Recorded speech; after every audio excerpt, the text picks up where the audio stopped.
What became of Japan's most powerful military commanders after their nation's devastating defeat in August 1945? For years, these men had wielded absolute authority over millions of soldiers across the vast Pacific theater, orchestrating campaigns from the jungles of Burma to the beaches of the Philippines. They had been revered as warriors, celebrated as heroes of the empire, and feared by their enemies as ruthless tacticians. But when Emperor Hirohito's voice crackled over radios across Japan on August 15, 1945, announcing surrender for the first time in the nation's history, everything changed.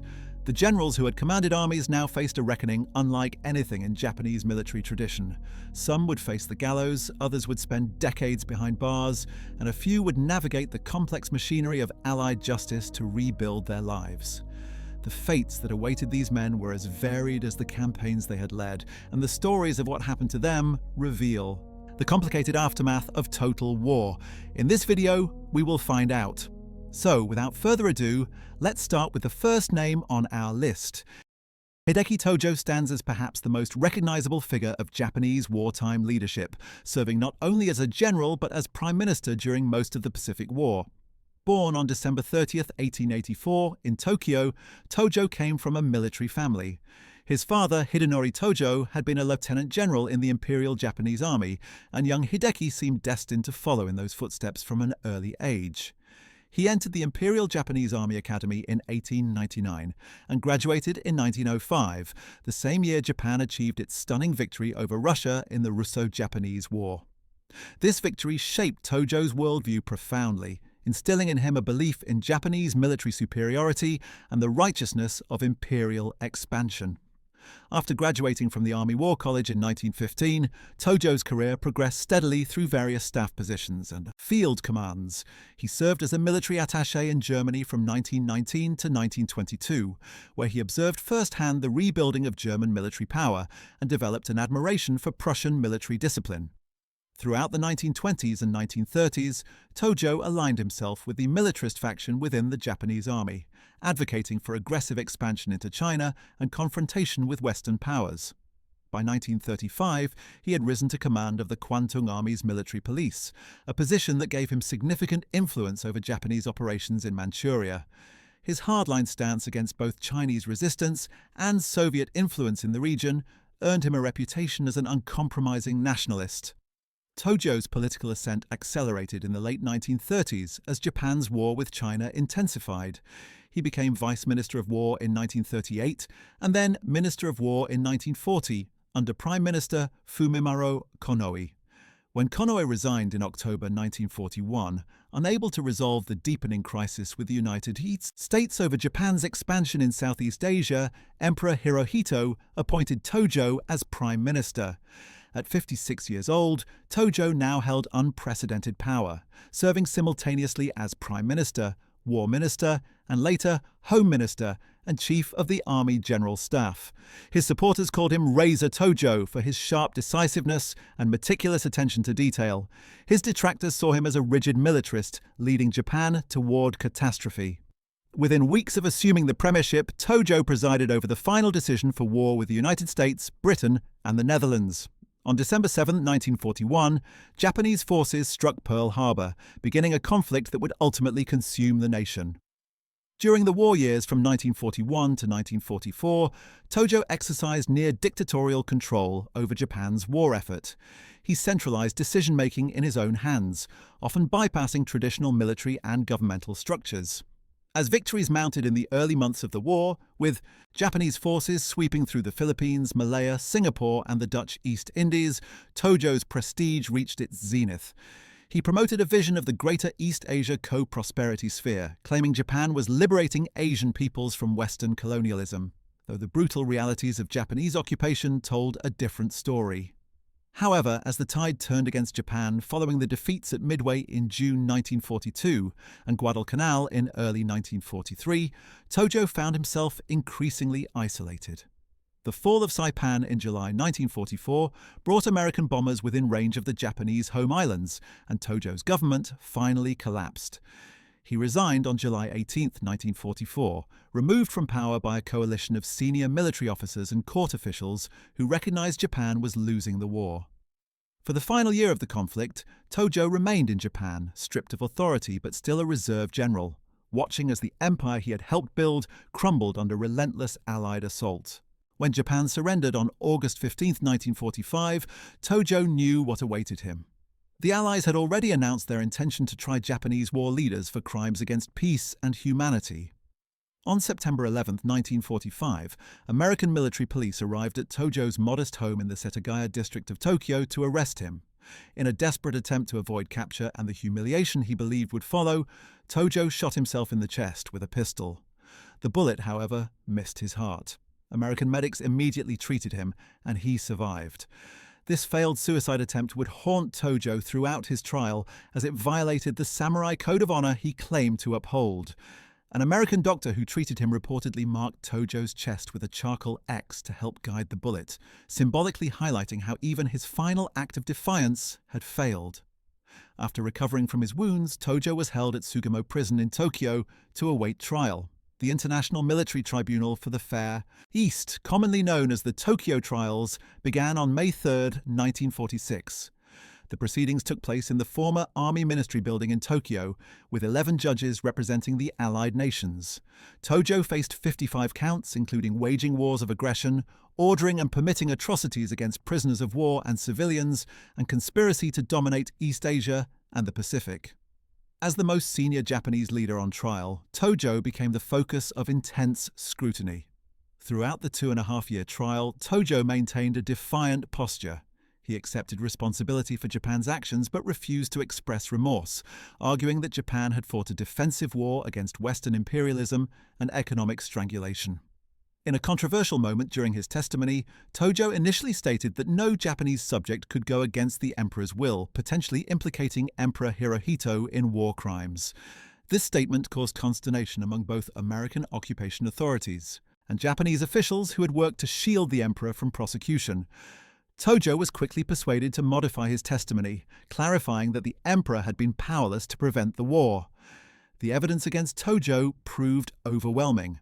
Prosecutors presented documents showing his direct involvement in planning aggressive wars, his knowledge of and failure to prevent atrocities such as the Bataan Death March and the Burma railway construction, and his authorization of brutal treatment of prisoners of war.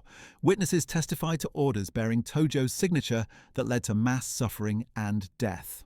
On November 12, 1948, after 28 months of proceedings, the tribunal delivered its verdicts. Tojo was found guilty of Count 1, waging wars of aggression and war in violation of international law, Count 27, waging unprovoked war against China, Count 29, waging aggressive war against the United States, Count 31, waging aggressive war against the British Commonwealth, Count 32, waging aggressive war against the Netherlands, Count 33, waging aggressive war against France, and Count 54, ordering, authorizing and permitting inhumane treatment of prisoners of war and others. The sentence was death by hanging. Tojo spent his final weeks in Sugamo prison writing and reflecting. He penned poems in classical Japanese style and corresponded with his family. On December 23, 1948, just hours after the verdicts were confirmed, and while most of Tokyo slept, Tojo and 6 other convicted war criminals were led to the gallows constructed inside Sugamo prison. Tojo faced his execution with composure. His final words were reportedly, "It is natural that I should bear entire responsibility for the war in general, and, needless to say, I am prepared to do so." He was 63 years old. Following the execution, Tojo's body was cremated, and according to some accounts, his ashes were scattered in the Pacific Ocean to prevent his grave from becoming a shrine for nationalist sympathizers. However, unconfirmed reports suggest that some ashes may have been secretly preserved and later interred at Yasukuni Shrine, the controversial Shinto shrine that honors Japan's war dead, including convicted war criminals. Tojo's legacy remains deeply divisive in Japan, with some viewing him as a scapegoat for collective responsibility, and others seeing him as the embodiment of militarist aggression that brought devastation to Asia and Japan itself. Tomoyuki Yamashita earned the nickname the Tiger of Malaya for his brilliant conquest of that territory in early 1942, yet his post-war fate would become one of the most controversial outcomes of the Tokyo trials. Born on November 8, 1885, in Osugimura on the island of Shikoku, Yamashita came from a family of rural doctors rather than military aristocracy. Despite this non-military background, he excelled at the Imperial Japanese Army Academy and graduated in 1906. His early career showed promise and he attended the Army War College, graduating with honors in 1916. Unlike many of his contemporaries who focused purely on tactical matters, Yamashita demonstrated intellectual curiosity and strategic thinking that set him apart. He served in Switzerland and Germany as a military observer during the 1920s, and like Tojo, he was impressed by European military organization and tactics. However, Yamashita belonged to a different political faction within the army. He aligned with the Imperial Way faction rather than the control faction that Tojo represented, a division that would affect his career trajectory significantly. During the turbulent 1930s, when military factions competed for dominance in Japanese politics, Yamashita found himself on the losing side of several power struggles. After the February 26, 1936, attempted coup by radical Imperial Way faction officers, Yamashita was sent to Korea, effectively exiled from the centers of power in Tokyo. This posting kept him away from key command positions during the early stages of Japan's war with China. Nevertheless, his military skills were undeniable, and in 1940 he was sent to Germany and Italy as part of a military mission to study Axis tactics and negotiate closer cooperation. He met with Hitler and Mussolini and observed German military operations, though he reportedly returned unimpressed by Germany's prospects against the Soviet Union, a prescient assessment that did not endear him to pro-German factions in Tokyo. Despite political obstacles, when Japan prepared for war with the Western powers in 1941, Yamashita's talents could not be ignored. He was given command of the 25th Army with orders to capture British Malaya and Singapore. The Malayan campaign stands as Yamashita's greatest military achievement and one of the most stunning victories in military history. On December 8, 1941, just hours after the attack on Pearl Harbor, Yamashita's forces landed on the northeastern coast of Malaya. He commanded approximately 36,000 troops against a British Commonwealth force of over 80,000 defending Malaya and Singapore. Through innovative tactics, including the extensive use of bicycles for mobility through jungle terrain, aggressive flanking maneuvers, and psychological warfare, Yamashita's army drove south through the Malayan Peninsula at an unprecedented pace. British forces, expecting attacks from the sea and poorly prepared for jungle warfare, fell back repeatedly. Yamashita personally led from the front, sleeping little and driving his troops relentlessly. In just 70 days, his army covered 650 miles of difficult terrain and reached the island of Singapore. On February 15, 1942, after a brief siege and with Singapore's water supply cut off, British Lieutenant General Arthur Percival surrendered the fortress to Yamashita in what British Prime Minister Winston Churchill called the worst disaster and largest capitulation in British history. The surrender of over 80,000 British, Indian and Australian troops to a smaller Japanese force shocked the world and established Yamashita's reputation as a master tactician. However, Yamashita's success proved to be a double-edged sword. Tojo and other leaders in Tokyo viewed him with suspicion, seeing a potential rival. Rather than being given another major command, Yamashita was sent to Manchukuo in July 1942, far from the main theatres of war. He spent 2 years in this military backwater commanding the 1st Area Army, responsible for defending against a potential Soviet invasion that never materialized. Only in late 1944, as Japan's strategic situation became desperate, was Yamashita recalled and given command of the 14th Area Army in the Philippines. He arrived in Manila on October 6, 1944, just as American forces under General Douglas MacArthur were preparing to return to the islands. Yamashita inherited a nearly impossible situation with insufficient air and naval support, limited supplies, and troops of varying quality. He developed a defensive strategy focusing on holding mountainous areas of Luzon rather than defending Manila, hoping to tie down American forces for as long as possible. The Battle of Luzon that followed from January to August 1945 tested Yamashita's defensive skills against overwhelming American superiority in firepower and logistics. He established headquarters in Baguio and directed a fighting withdrawal into the mountains of northern Luzon. However, he lost contact with forces in Manila, where Japanese naval troops and army units ignored his orders to evacuate and instead fought a brutal month-long battle that devastated the city. The battle for Manila resulted in horrific atrocities against Filipino civilians, with an estimated 100,000 killed as Japanese forces, cut off and facing certain defeat, committed widespread massacres and destruction. Yamashita continued to fight in the mountains until August 15, 1945, when he received word of Japan's surrender. Even then, with communications disrupted and his forces scattered across Luzon's difficult terrain, it took weeks to arrange his surrender. On September 3, 1945, Yamashita formally surrendered to American forces at Kiangan in northern Luzon, ending the longest defensive campaign fought by Japanese forces during the war. What happened next would make Yamashita's trial one of the most legally controversial war crimes proceedings of the era. General MacArthur, who had been forced to flee the Philippines in 1942, promising, "I shall return," now controlled Yamashita's fate. MacArthur personally despised Yamashita, seeing him as responsible for Japanese atrocities in the Philippines, including the Bataan Death March of 1942, though Yamashita had not been in the Philippines at that time. MacArthur ordered Yamashita tried not by the International Military Tribunal in Tokyo, but by a special American military commission in Manila. The trial began on October 29, 1945, and from the start it was clear this would not be a conventional war crimes proceeding. Yamashita was charged not with personally ordering atrocities, but with command responsibility, the legal theory that a commander is responsible for crimes committed by troops under his command, even if he did not order, know about, or could have prevented them. This represented a significant expansion of international law, and critics argued it amounted to guilt by association. The prosecution presented extensive evidence of atrocities committed by Japanese forces in the Philippines, including the Manila Massacre, the Bataan Death March, torture and execution of prisoners of war, and massacres of Filipino civilians.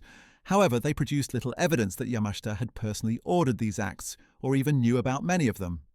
Yamashita's defense team, led by American military lawyers, argued that their client had lost control of his troops due to the breakdown of communications during the American invasion, that he had ordered the evacuation of Manila to spare it from destruction, and that holding a commander responsible for the independent actions of subordinates, when he lacked the means to control them, violated fundamental principles of justice. The trial lasted just 6 weeks, an extraordinarily short time given the scope of the charges. On December 7, 1945, the commission found Yamashita guilty and sentenced him to death by hanging. The verdict shocked legal scholars around the world and prompted an emergency appeal to the United States Supreme Court. Yamashita's lawyers filed a petition for habeas corpus, arguing that the military commission lacked jurisdiction and that the trial had violated his rights to due process. The Supreme Court heard arguments in January 1946, and on February 4, 1946, in a 6-2 decision, the court ruled against Yamashita, holding that military commissions had jurisdiction to try enemy combatants for war crimes, and that the commission's procedures, while expedited, did not violate the Constitution. However, 2 justices, Frank Murphy and Wiley Rutledge, wrote powerful dissenting opinions questioning the fairness of the trial and warning that the precedent set could be used to prosecute American commanders in future conflicts. Justice Murphy wrote that Yamashita had been denied a fair trial and that the spirit of revenge and retribution had overcome the spirit of impartial justice. These dissents highlighted the troubling aspects of Yamashita's conviction, which legal scholars continue to debate to this day. With the Supreme Court's decision, Yamashita's fate was sealed. He spent his final days in New Bilibid prison near Manila, where he maintained his dignity and composure. On February 23, 1946, at 3 a.m., Yamashita was hanged at Los Banos, about 35 miles southeast of Manila. His final statement expressed hope that his death would serve as atonement for the suffering of the Philippine people, and he asked that his ashes be returned to Japan. He was 60 years old. The circumstances of his trial and execution remain controversial, with many legal experts considering it a miscarriage of justice, driven by vengeance rather than law.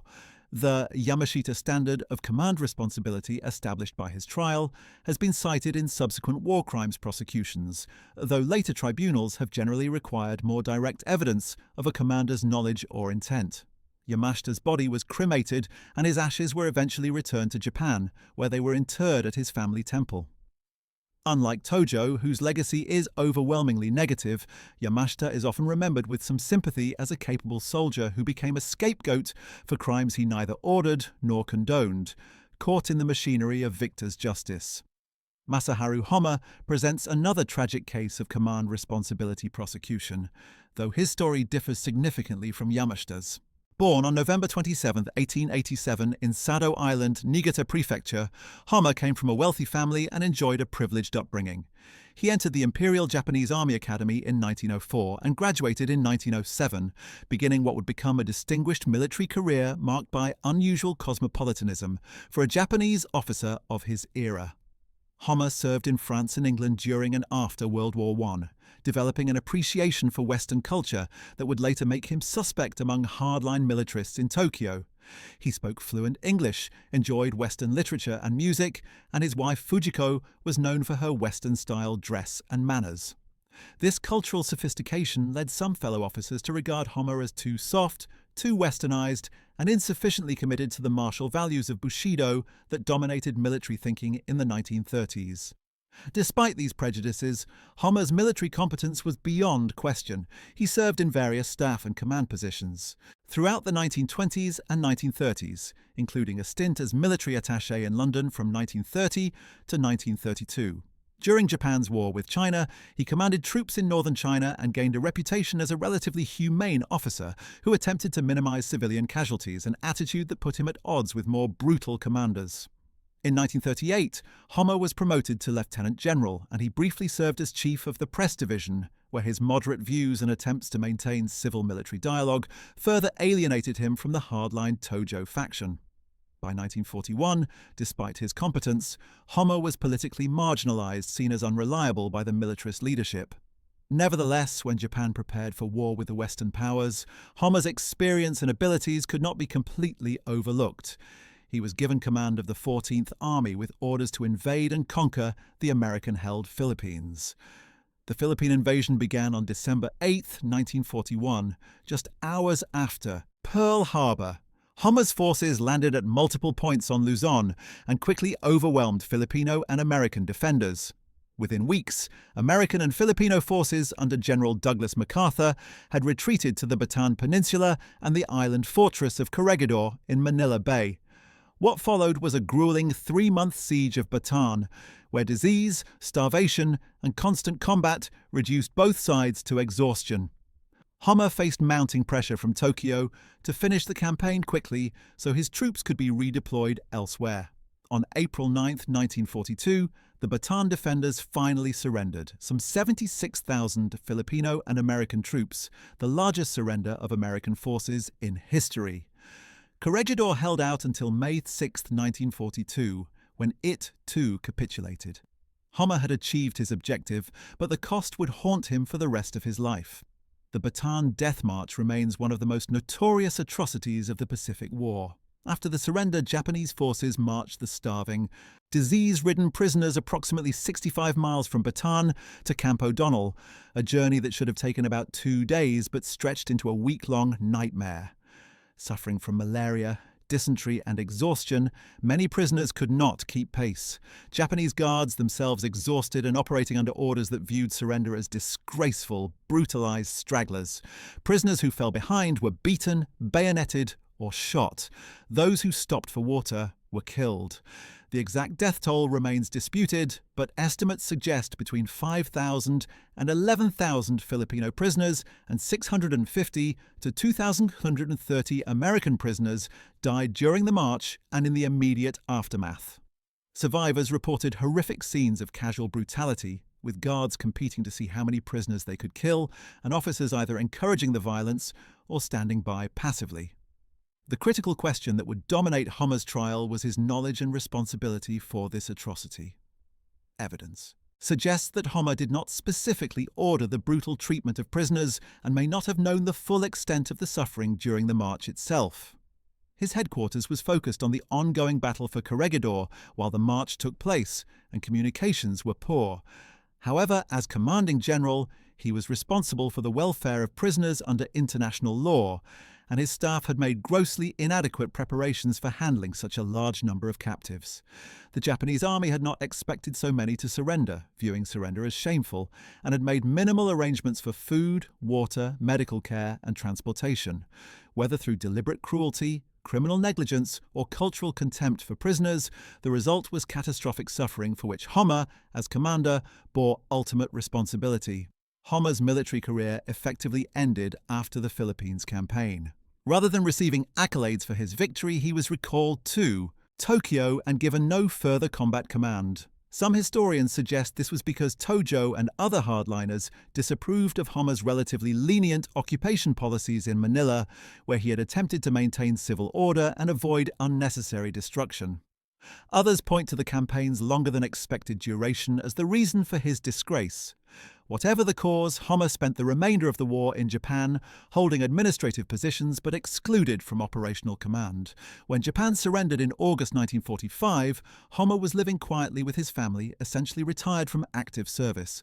American forces arrested Homma on September 14, 1945, specifically to answer for the Bataan Death March. Like Yamashita, Homma was tried by an American military commission in Manila rather than the International Military Tribunal in Tokyo. The trial began on January 3, 1946, and ran until February 11, 1946. The prosecution presented devastating testimony from American and Filipino survivors of the march, detailing beatings, murders, and systematic brutality. Homma's defense team argued that he had not ordered the mistreatment, that he lacked knowledge of the events as they unfolded, and that the situation had been complicated by the unexpectedly large number of prisoners and the ongoing battle for Corregidor.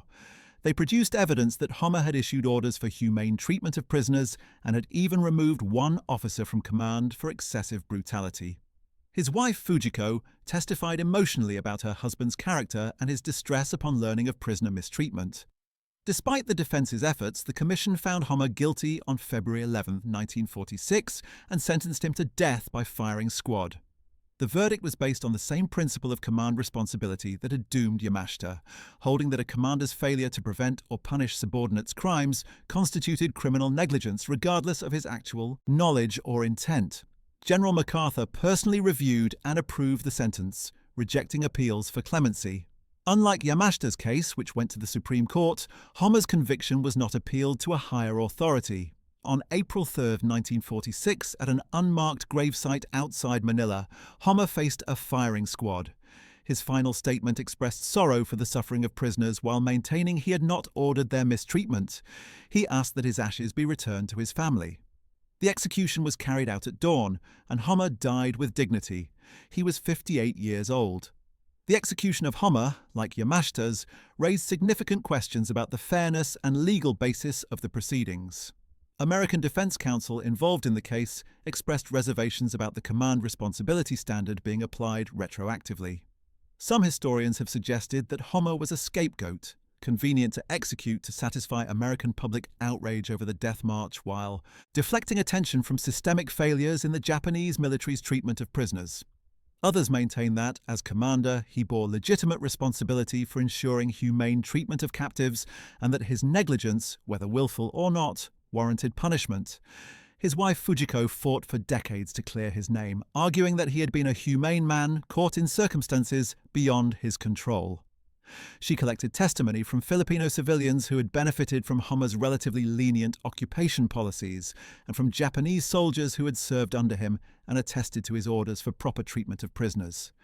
These efforts never resulted in any official exoneration, but they contributed to a more nuanced understanding of Homma's role. Kenji Doihara earned the sobriquet Lawrence of Manchuria for his intelligence work and political machinations in China during the 1920s and 1930s, activities that made him one of the principal architects of Japanese expansion on the Asian mainland. Born on August 8, 1883, in Ukayama Prefecture, Doihara entered military service in an era when the Japanese army was beginning to see intelligence and political operations as equally important to conventional warfare. After graduating from the Imperial Japanese Army Academy in 1904 and the Army War College in 1912, Doihara was assigned to intelligence duties in China, where he would spend most of his career. He became fluent in Mandarin Chinese and developed an extensive network of contacts among Chinese warlords, politicians, and criminal organizations. Unlike conventional military officers who focused on tactics and battlefield command, Doihara specialized in espionage, political manipulation, and what would today be called irregular warfare. During the chaotic 1920s in China, when the country was fragmented among competing warlords and the weak central government in Beijing exercised little real authority, Doihara worked tirelessly to advance Japanese interests. He cultivated relationships with various Chinese factions, providing money, weapons, and advice to those willing to cooperate with Japan, while working to undermine those who opposed Japanese influence. He was instrumental in intelligence-gathering operations throughout northern China and played a key role in narcotics trafficking that the Japanese military used both to finance operations and to weaken Chinese society. Doihara's activities were not those of a conventional soldier, but of a master manipulator who understood that political power often mattered more than military force. His work laid the groundwork for Japan's seizure of Manchuria in 1931, an event that would set Japan on the path to wider war. The Mukden incident of September 18, 1931, which Japan used as a pretext to occupy Manchuria, bore Doihara's fingerprints, though his exact role remains somewhat murky. Whether or not he directly participated in planning the staged explosion on the South Manchuria Railway that provided the excuse for military action, he was deeply involved in the subsequent political maneuvering. After the Kwantung Army seized control of Manchuria, Doihara worked to establish the puppet state of Manchukuo, ostensibly ruled by Puyi, the last emperor of China's Qing dynasty, but actually controlled by Japanese advisors. Doihara served as mayor of Mukden from 1931 to 1932 and as chief of the Special Service Agency in Mukden, positions that gave him enormous power over the occupied territory. He organized the abduction of Puyi from Tianjin and orchestrated the propaganda campaign to present Manchukuo as a legitimate independent state rather than a Japanese colony. Throughout the 1930s, Doihara continued his intelligence and political operations, working to extend Japanese control deeper into northern China. He was involved in numerous plots to detach Chinese provinces from nationalist government control and establish pro-Japanese regimes. In 1935, he orchestrated the Hebei Chahar Political Council, a puppet government in northern China that acknowledged Japanese dominance. His methods included bribery of Chinese officials, assassination of opponents, manipulation of opium and narcotics trade, and coordination with Japanese-controlled criminal syndicates. Doihara's activities represented the shadowy side of Japanese imperialism, the intelligence operations and political warfare that complemented conventional military conquest.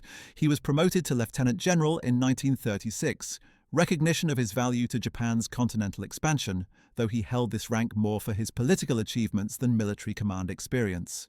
When full-scale war erupted between Japan and China in July 1937, Doihara finally received field command assignments. He led the 5th Division in combat operations in northern China and later commanded the 14th Division. However, his greatest contributions remained in the intelligence and political spheres. By 1941, he was commanding the Japanese forces in Malaya just before the outbreak of war with Britain and the United States. Subsequently, he held various commands in Southeast Asia and eventually became commander of the 7th Area Army in Singapore in 1944. As the war turned against Japan, Doihara found his intelligence expertise less valuable than combat leadership, a field in which he was competent but not exceptional. He remained in Singapore until Japan's surrender in August 1945, when British forces took him into custody. Unlike many other Japanese generals who were tried by American military commissions for specific battlefield atrocities, Doihara faced the International Military Tribunal for the Far East in Tokyo, charged with crimes related to his role in planning and executing Japan's wars of aggression. The prosecution argued that Doihara had been a key figure in the conspiracy to dominate East Asia, pointing to his role in the Manchurian Incident, the establishment of Manchukuo, the extension of Japanese control into northern China, and his participation in narcotics trafficking and other criminal activities designed to weaken China. Evidence presented at trial included testimony about Doihara's intelligence operations, his relationships with puppet governments, and his involvement in planning aggressive military actions. The tribunal found his decades of work undermining Chinese sovereignty particularly damning, as it demonstrated long-term planning for Japanese conquest rather than defensive reactions to circumstances. Doihara's trial lasted from May 1946 to November 1948 as part of the massive Tokyo trial proceedings. Throughout the trial, he maintained that his actions had been in service of legitimate Japanese national interests and that intelligence work and political operations were normal aspects of international relations. He denied knowledge of or involvement in specific atrocities, though he acknowledged his role in establishing Japanese control over Manchuria and parts of northern China. The defense attempted to argue that Doihara's activities, while perhaps morally questionable, did not constitute crimes under international law as it existed at the time. However, the tribunal rejected this argument, finding that his participation in planning aggressive wars and his knowledge of Japanese atrocities in China made him criminally liable. On November 12, 1948, the tribunal found Doihara guilty on counts relating to waging aggressive war and crimes against peace. He was sentenced to death by hanging. Doihara spent his final weeks in Sugamo prison, where he reportedly showed little emotion about his impending execution. On December 23, 1948, the same day as Tojo and 5 others, Doihara was hanged. He was 65 years old. His execution marked the end of one of the most controversial careers in Japanese military history. While conventional generals fought battles and led troops, Doihara had worked in the shadows, manipulating political systems and conducting covert operations that enabled Japanese conquest. His legacy illustrates how intelligence operations and political warfare can be as significant as conventional military force in advancing imperial ambitions, and how those who wage such shadow wars can be held accountable just as battlefield commanders are. Seishiro Itagaki stood alongside Doihara as one of the principal architects of Japanese expansion into Manchuria and China, and like his colleague, he would face the ultimate penalty for his role in Japan's wars of aggression. Born on January 23, 1885, in Iwate Prefecture in northern Japan, Itagaki entered the Imperial Japanese Army Academy in 1900 and graduated in 1904, just in time to participate in the Russo-Japanese War as a young officer. This formative experience, where Japan defeated a major European power, shaped his belief in Japanese military superiority and the necessity of controlling territory on the Asian mainland for Japan's security and prosperity. After graduating from the Army War College in 1916, Itagaki's career followed a path similar to Doihara's, with extensive service in China and involvement in intelligence operations. He developed expertise in Chinese affairs and became convinced that Japan must dominate China to secure resources and living space for its growing population. By the late 1920s, Itagaki had become a leading figure among the radical officers in the Kwantung Army, the Japanese force stationed in Manchuria to protect the South Manchuria Railway and other Japanese interests in the region. These officers chafed at what they saw as weak civilian government in Tokyo and believed that direct military action was necessary to secure Japanese control over Manchuria, despite the objections of diplomats and moderate politicians. Itagaki worked closely with Colonel Kenji Doihara, another radical officer, to plan the Mukden incident of September 18, 1931. This staged explosion on the Iku Railway provided the pretext for the Kwantung Army to seize control of all Manchuria, acting without authorization from the government in Tokyo. The audacity of this action, junior officers initiating a military conquest against the wishes of civilian authorities, shocked the world and set a precedent for military insubordination that would plague Japan throughout the 1930s. After the seizure of Manchuria, Itagaki became one of the key figures in establishing and administering the puppet state of Manchukuo. He served in various senior staff positions within the Kwantung Army and worked to consolidate Japanese control over the vast territory. Unlike conventional colonial administration, the Manchukuo system theoretically maintained Chinese sovereignty under the puppet Emperor Puyi, while Japanese advisors exercised real power. Itagaki helped develop this system and ensured that Japanese economic interests, particularly access to Manchuria's coal, iron and agricultural resources, were secured. He also participated in brutal counterinsurgency operations against Chinese resistance fighters who opposed Japanese occupation, campaigns marked by indiscriminate reprisals against civilian populations suspected of supporting guerrillas. Throughout the 1930s, as Japan's war with China expanded from Manchuria into the rest of northern China and eventually became a full-scale conflict in 1937, Itagaki held increasingly important commands. He became Chief of Staff of the Kwantung Army in 1936 and was promoted to full general. In this capacity, he oversaw military operations and intelligence activities across Japanese-occupied territories in northern China. He was known for his hardline approach to counterinsurgency, authorizing harsh measures against Chinese civilians in areas where resistance was active. In 1938, he became Minister of War in the cabinet of Prime Minister Fumimaro Konoe, a position that gave him significant influence over Japan's military policies. As war minister, he advocated for deeper military commitment in China, despite the war's growing costs and the increasing likelihood of conflict with Western powers. His tenure as war minister was relatively brief, lasting until 1939, but during this time he supported policies that further militarized Japanese society and government. When war with the United States and Britain erupted in December 1941, Itagaki was serving as commander of Japanese forces in Korea. Subsequently, he received command of the 7th Area Army in Singapore and Malaya, a crucial posting responsible for defending territories that provided essential resources for Japan's war effort, particularly rubber and tin. By this stage of the war, Itagaki's role was primarily defensive rather than offensive. As Allied forces advanced through Southeast Asia in 1944 and 1945, he worked to maintain Japanese control over the region and to suppress local resistance movements. The Japanese occupation of Malaya and Singapore had been marked by significant atrocities, including the Suk Ching massacre in February 1942, where Japanese forces systematically executed tens of thousands of ethnic Chinese civilians suspected of supporting resistance to Japanese rule. While these events occurred before Itagaki's arrival in the theatre, he bore responsibility for subsequent occupation policies and counterinsurgency operations.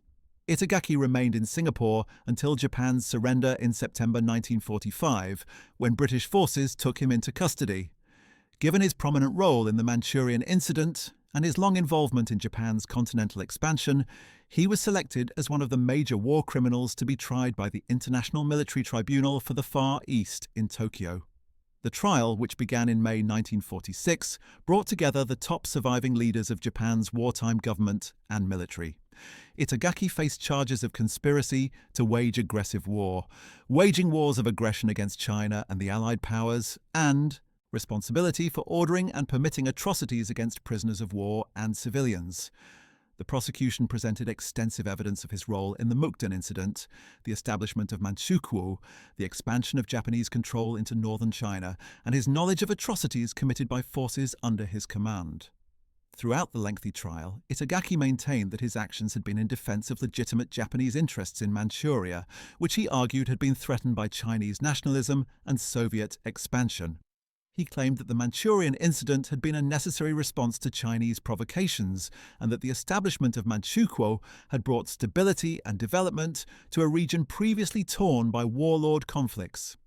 Regarding atrocities, he employed the familiar defense that he had not personally ordered specific crimes and that instances of misconduct by subordinates were contrary to his intentions.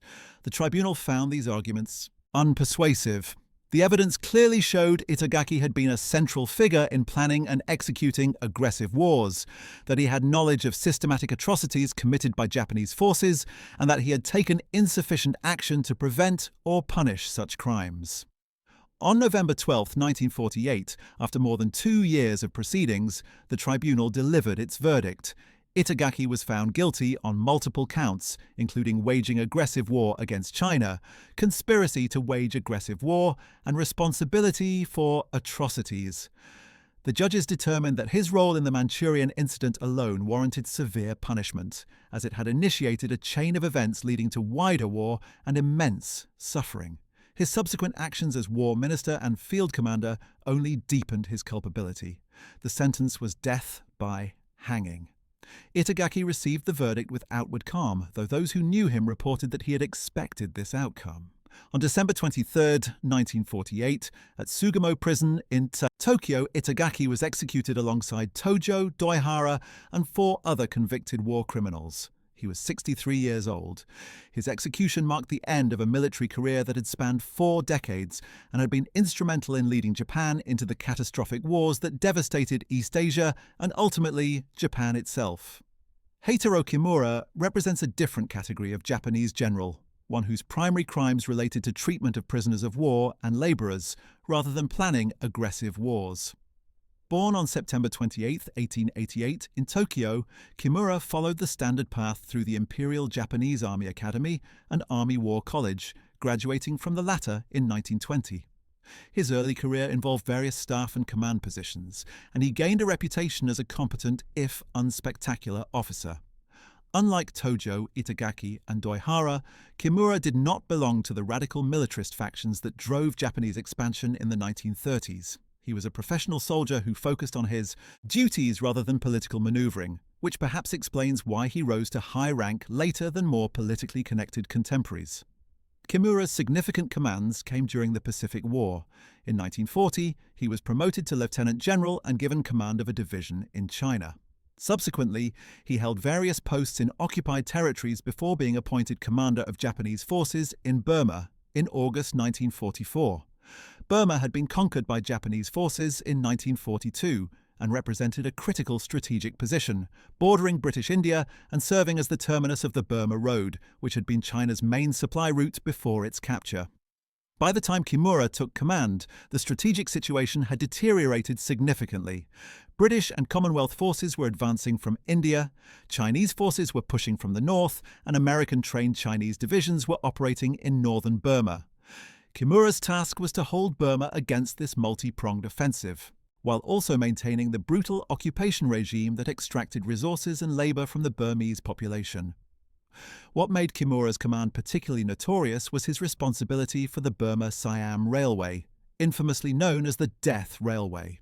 This 415-kilometre railway connecting Bangkok, Thailand to Rangoon, Burma, was constructed using forced labour from approximately 60,000 Allied prisoners of war and between 200,000 and 300,000 Asian civilians, mostly Burmese, Malayan and Tamil labourers.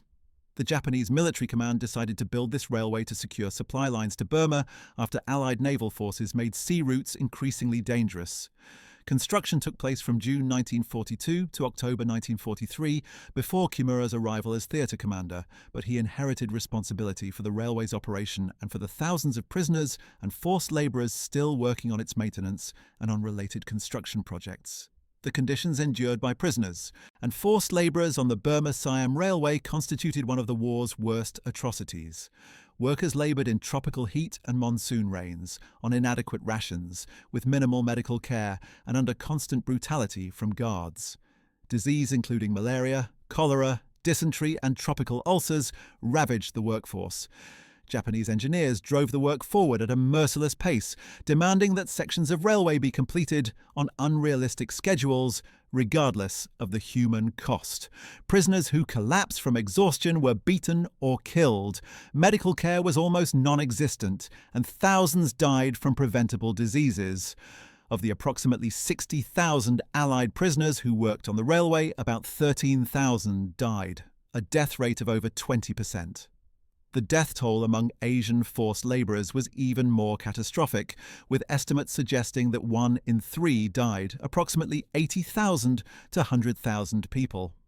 While Kimura did not initiate the railway project, he commanded the theatre where it operated, and where prisoners and labourers continued to suffer and die even after the railway's completion. His responsibility extended to all prisoner of war camps and labour projects in Burma, where conditions remained horrific throughout the war. Prisoners faced starvation rations, no medical supplies, brutal treatment by guards, and forced labour in mining, construction, and other projects essential to the Japanese war effort.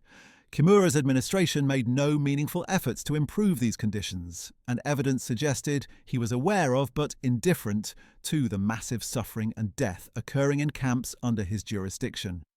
His focus remained on extracting maximum labour value from prisoners and civilians to support Japanese military operations, with their welfare given no consideration.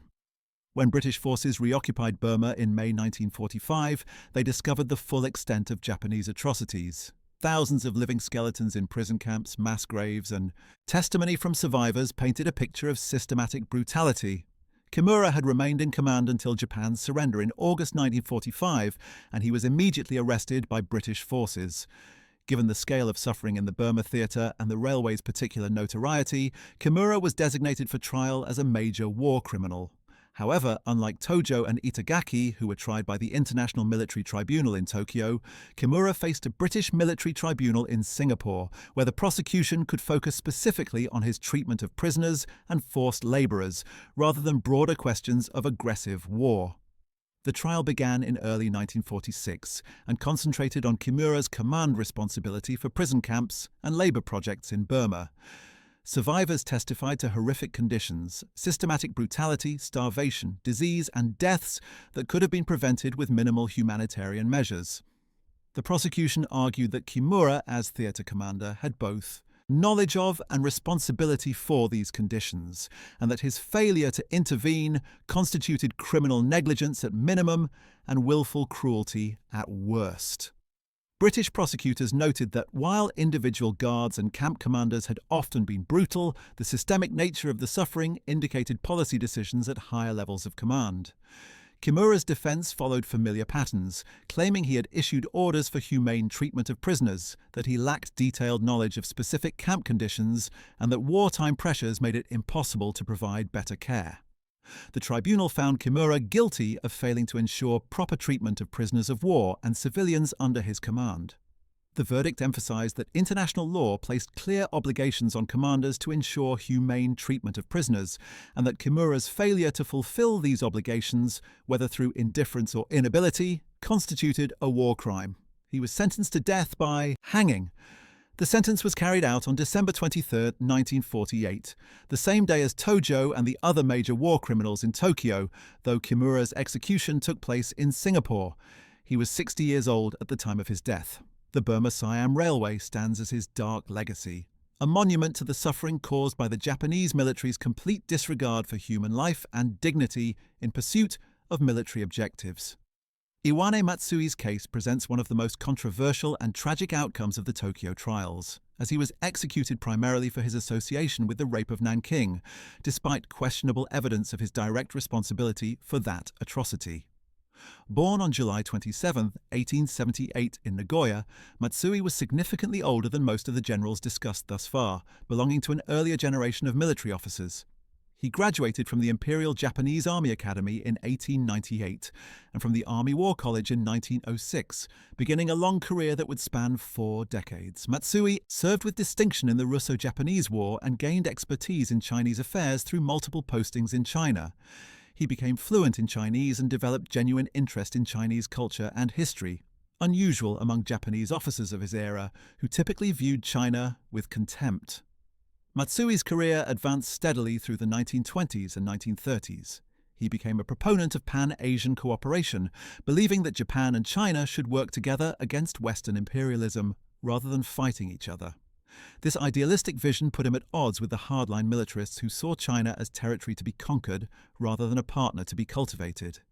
Nevertheless, Matsui remained a respected senior officer, and in 1933 he was promoted to full general.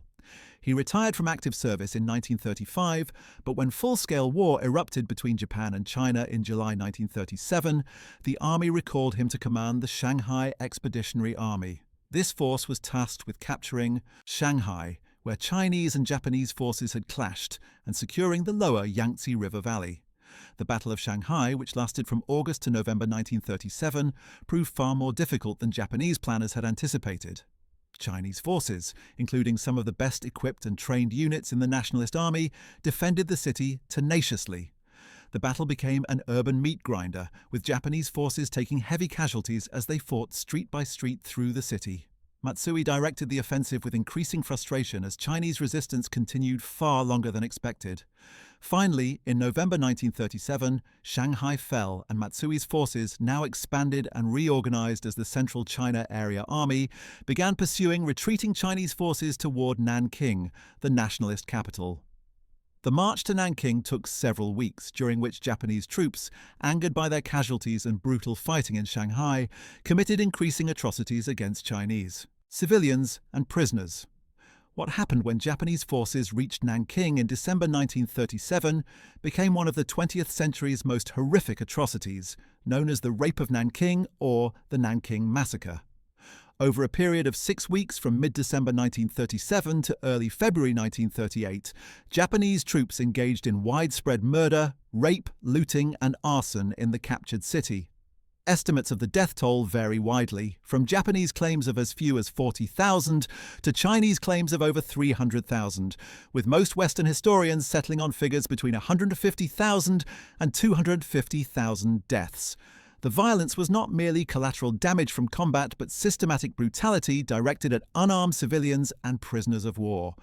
Japanese soldiers conducted mass executions, burying people alive, burning them, and using them for bayonet practice.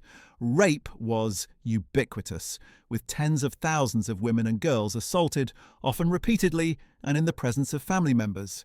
The city was systematically looted, and substantial portions burned. The critical question regarding Matsui's responsibility revolves around what he knew and when he knew it, and what actions he took to stop the atrocities. Matsui was not present in Nanking during the initial entry of troops into the city on December 13, 1937. He had fallen ill and was recovering at his headquarters outside the city. He did not enter Nanking until December 17th, 4 days after the assault began, when he participated in a victory ceremony. By most accounts, Matsui was appalled when he learned the extent of the atrocities occurring in the city. He reportedly issued orders to restore discipline and halt the violence, and he reprimanded subordinate commanders for failing to control their troops. However, critics argue that his orders were too little, too late, and that as commanding general, he bore responsibility for the conduct of his troops, regardless of his personal presence or intentions. The evidence regarding Matsui's culpability remains contested to this day. Some witnesses testified that he was genuinely shocked by the atrocities and attempted to stop them, that he had issued explicit orders before the capture of Nanking requiring humane treatment of civilians and prisoners, and that junior officers and troops had disobeyed these orders in the chaos following the city's fall. Others argue that Matsui's orders were perfunctory, that he did not enforce them with adequate vigor, and that his failure to severely punish perpetrators amounted to tacit approval of the violence. The complexity is compounded by the Japanese Army's command structure, where Matsui technically commanded the Central China Area Army, but his subordinate, Lieutenant General Prince Asaka, commanded the Shanghai Expeditionary Force that actually captured Nanking. This divided command created ambiguity about who bore primary responsibility.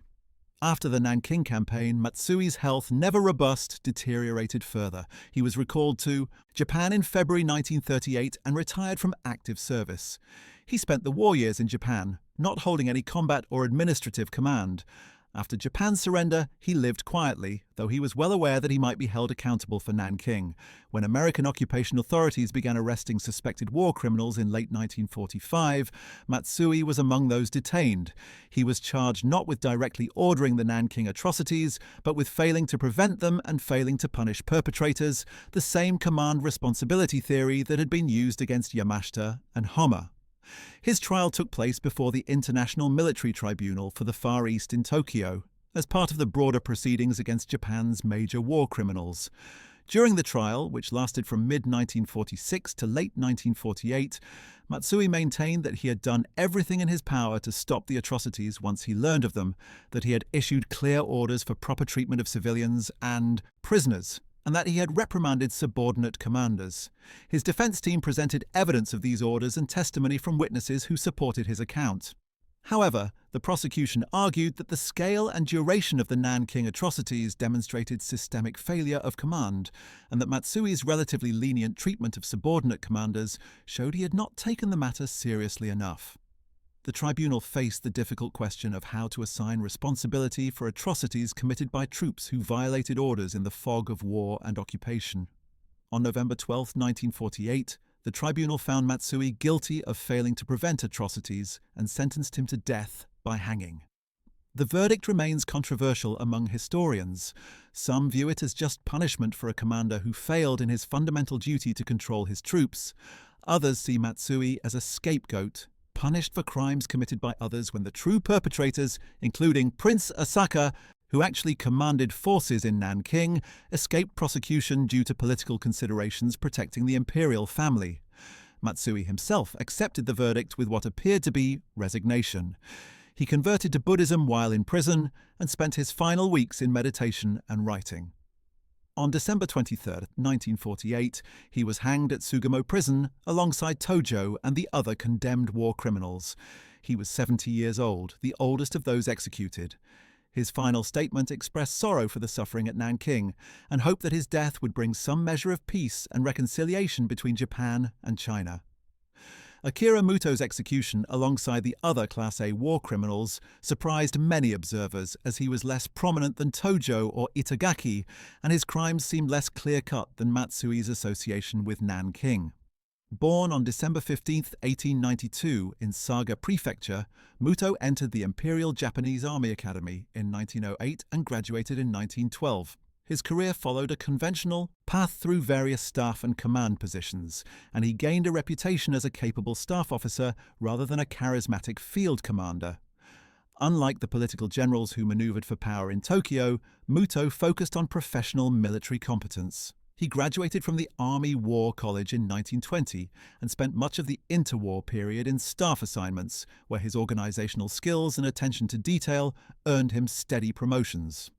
Muto's significant involvement in Japan's wars began when he became chief of the Military Affairs Bureau in the War Ministry in 1939, a key position that gave him influence over military policy and planning. In this role, he was involved in planning for the expansion of the war in China and preparations for potential conflict with Western powers. He served briefly as Vice Minister of War, making him one of the senior administrators of Japan's military establishment during the critical period leading up to Pearl Harbor. However, unlike Tojo or other political generals, Muto did not push aggressively for war with the United States. He was a professional soldier executing policies decided by superiors rather than a prime architect of those policies. In 1942, Muto received assignment as Chief of Staff to the Southern Army in the Philippines under General Tomoyuki Yamashita. This posting proved fateful as it associated him with the atrocities committed by Japanese forces in the Philippines, particularly the Bataan Death March and subsequent prisoner abuse. However, Muto did not arrive in the Philippines until after the Death March had occurred, and his actual involvement in prisoner of war policy during his tenure remains unclear. The prosecution at his trial would argue that as a senior staff officer, he bore responsibility for the treatment of prisoners, even if he had not personally ordered specific abuses. In 1944, Muto was transferred to command the Imperial Guards Division, one of the Japanese Army's elite units. He led this division in combat in the Philippines against advancing American forces, fighting a losing battle against overwhelming enemy superiority. What sealed Muto's fate was his service as Yamashita's Chief of Staff during the brutal Battle for Manila in February 1945. Although Yamashita had ordered the evacuation of Manila to spare the city from destruction, Japanese naval forces and some army units disobeyed these orders and fought a desperate last stand in the city. During the month-long battle, these forces committed horrific atrocities against Filipino civilians, including mass executions, rape, and systematic destruction of hospitals, churches, and other civilian facilities.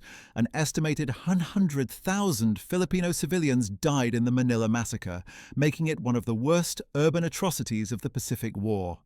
The question of Muto's responsibility centered on whether he knew about these atrocities as they were occurring and what actions he took to stop them. After Japan's surrender, Muto was arrested along with Yamashita and initially faced trial before an American military commission in Manila. However, the prosecution decided to bring him before the International Military Tribunal in Tokyo instead, charging him as a major war criminal. At trial, prosecutors argued that Muto, as Chief of Staff to multiple commands, including Yamashita's headquarters in the Philippines, bore responsibility for atrocities committed by forces under those commands. They presented evidence that he had knowledge of prisoner abuse and civilian massacres and had failed to take adequate action to prevent or punish such crimes. The defense countered that Muto had been a staff officer executing orders rather than a policymaker, that he had not personally ordered atrocities, and that in the chaos of the Philippines campaign, he lacked the means to control all subordinate units. The tribunal's verdict against Muto proved controversial. On November 12, 1948, he was found guilty of failing to prevent atrocities and sentenced to death. Many legal observers questioned whether Muto's role justified execution, as he had not been a top leader like Tojo, had not planned aggressive wars like Itagaki, and had not commanded the forces that committed the worst atrocities like Matsui. His execution seemed to represent the Allied determination to punish not just the top leadership, but also the staff officers and administrators who had enabled Japan's war machine. Some historians view Muto's conviction as appropriate given his senior positions and knowledge of atrocities, while others see it as extending guilt by association too far. Muto himself accepted his sentence with resignation. He was executed by hanging on December 23, 1948, at Sugamo Prison. He was 55 years old. Not all Japanese generals faced execution. Some received prison sentences, were acquitted or avoided trial entirely due to death, illness, or political considerations. Shunroku Hata illustrates this different category of outcomes. Born on July 26, 1879, in Fukushima Prefecture, Hata was another member of the older generation of generals who had served in the Russo-Japanese War. He graduated from the Imperial Japanese Army Academy in 1901 and from the Army War College in 1910, beginning a long career that would span 4 decades. Hata served in various staff and command positions during the 1920s and 1930s, generally avoiding the factional conflicts that consumed other officers. He was known as a competent but cautious officer, more concerned with proper procedures than political maneuvering. During the 1930s, as Japan's war with China intensified, Hata commanded various divisions and armies on the Chinese front. He became commander of the Central China Expeditionary Army in 1938, succeeding Matsui after the Nanking debacle. In this role, Hata was responsible for consolidating Japanese control over occupied central China and conducting further operations against Chinese nationalist forces. His command saw continued brutal counterinsurgency operations, and under his watch, Japanese forces employed the 3 alls policy of kill all, burn all, loot all against areas suspected of supporting Chinese resistance.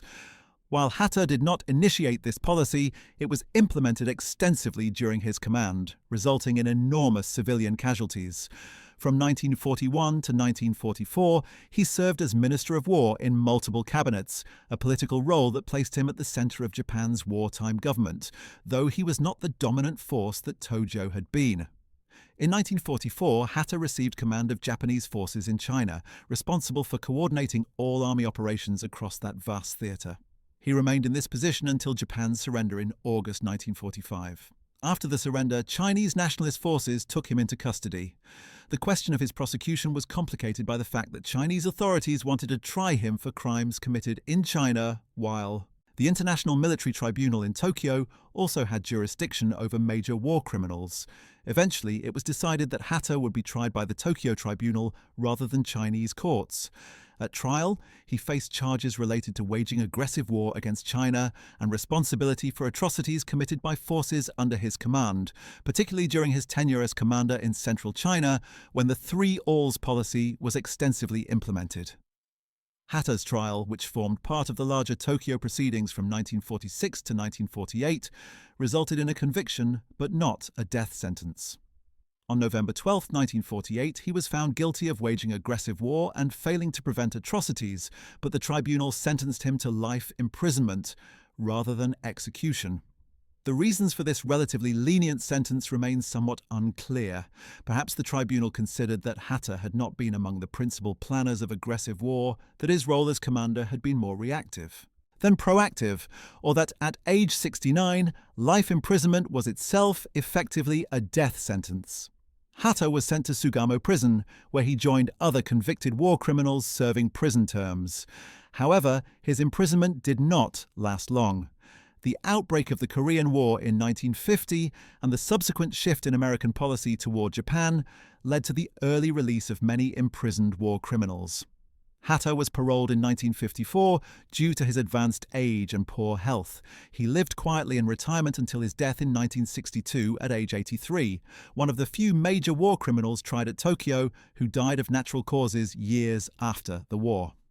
Kuniaki Koiso represents another general who avoided execution despite serving as Prime Minister of Japan for a crucial period of the war. Born on March 22, 1880 in Tochigi Prefecture, Koiso followed the standard military career path through the Academy and War College, graduating from the latter in 1910. His career advanced steadily through various staff and command positions, and by the 1930s he had become a full general.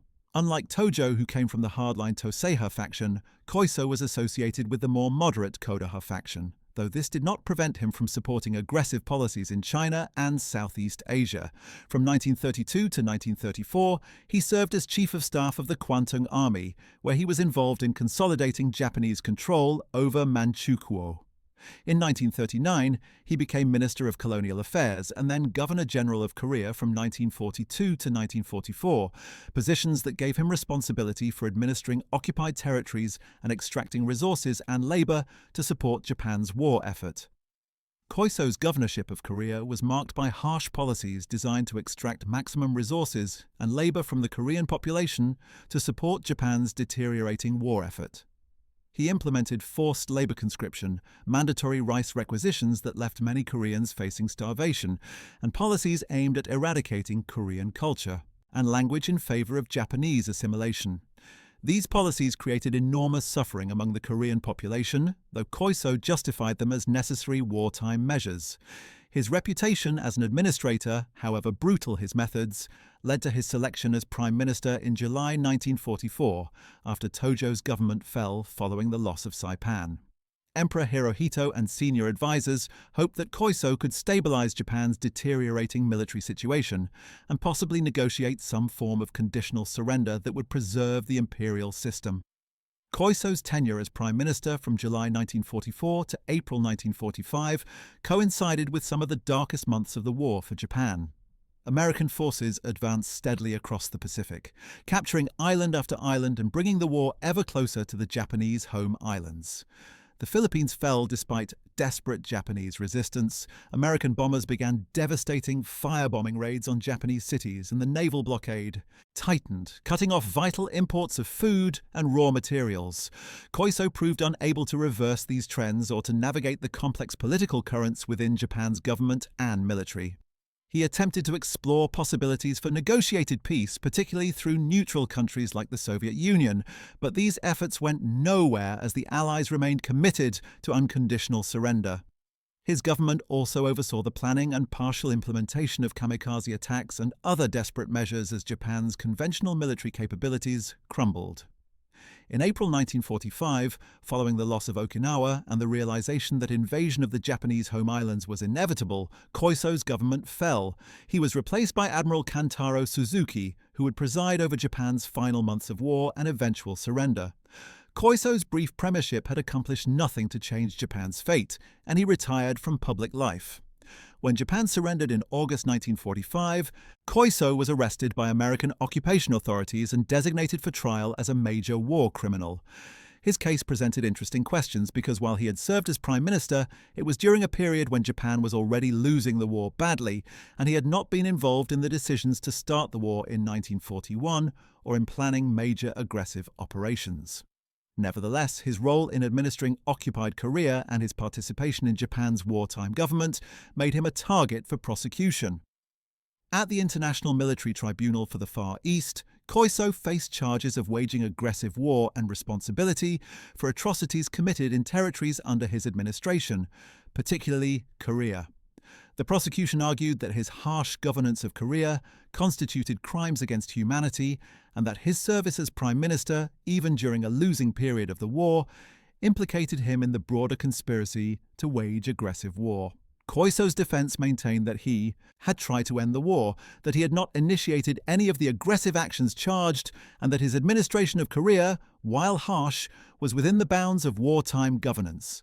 The tribunal deliberated on his case, along with the other major defendants, and on November 12, 1948, found him guilty. However, like Hatta, Koiso received life imprisonment rather than execution. The tribunal apparently considered that his role in starting the war was less direct than that of Tojo or Itagaki, and his attempts to negotiate peace, however ineffective, suggested less commitment to total war. Koiso was imprisoned in Sugamo prison, but his health, never robust, deteriorated rapidly in captivity. The stress of trial and imprisonment took a heavy toll on the aging general. On November 3, 1950, just 2 years after his conviction, and while still serving his life sentence, Koiso died in prison at the age of 70. His death meant he avoided the early release program that would free other, imprisoned war criminals in the 1950s, but it also spared him from spending decades behind bars.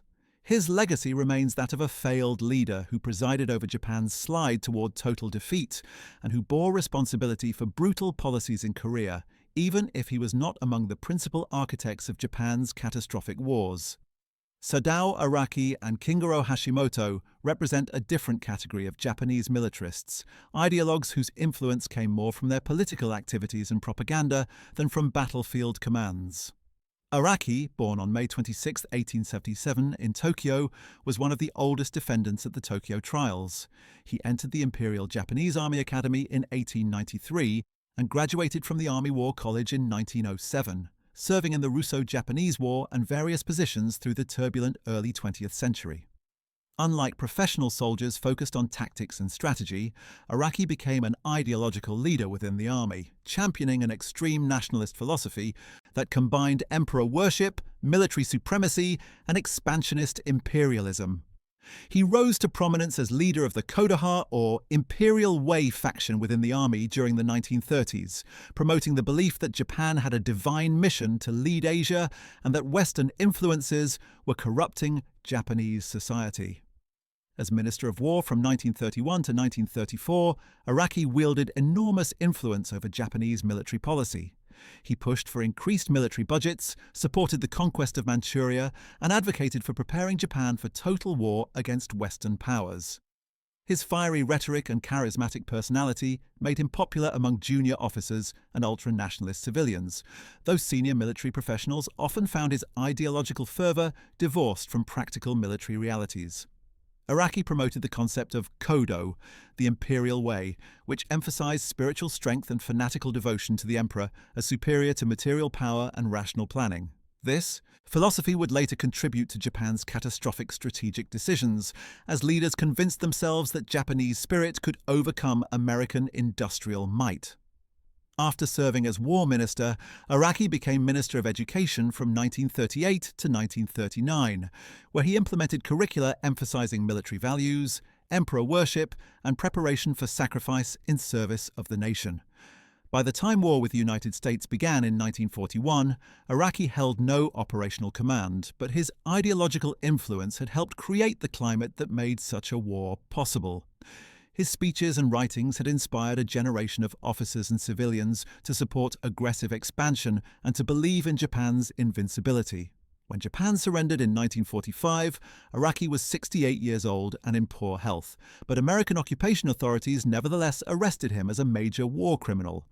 At the Tokyo trials, he faced charges of conspiracy to wage aggressive war, with prosecutors arguing that his ideological leadership and political influence had been instrumental in creating Japan's militarist state and its policies of expansion. Araki defended himself by claiming he had always acted in what he believed were Japan's best interests, and that his promotion of military values was patriotism, not criminality. The tribunal found Araki guilty of conspiracy to commit crimes against peace, but not guilty of waging aggressive war itself, apparently accepting that his role had been more ideological than operational. On November 12, 1948, he was sentenced to life imprisonment. Araki was sent to Sugamo Prison, where his advanced age and declining health made imprisonment particularly difficult. However, he benefited from the early release program instituted after the Korean War.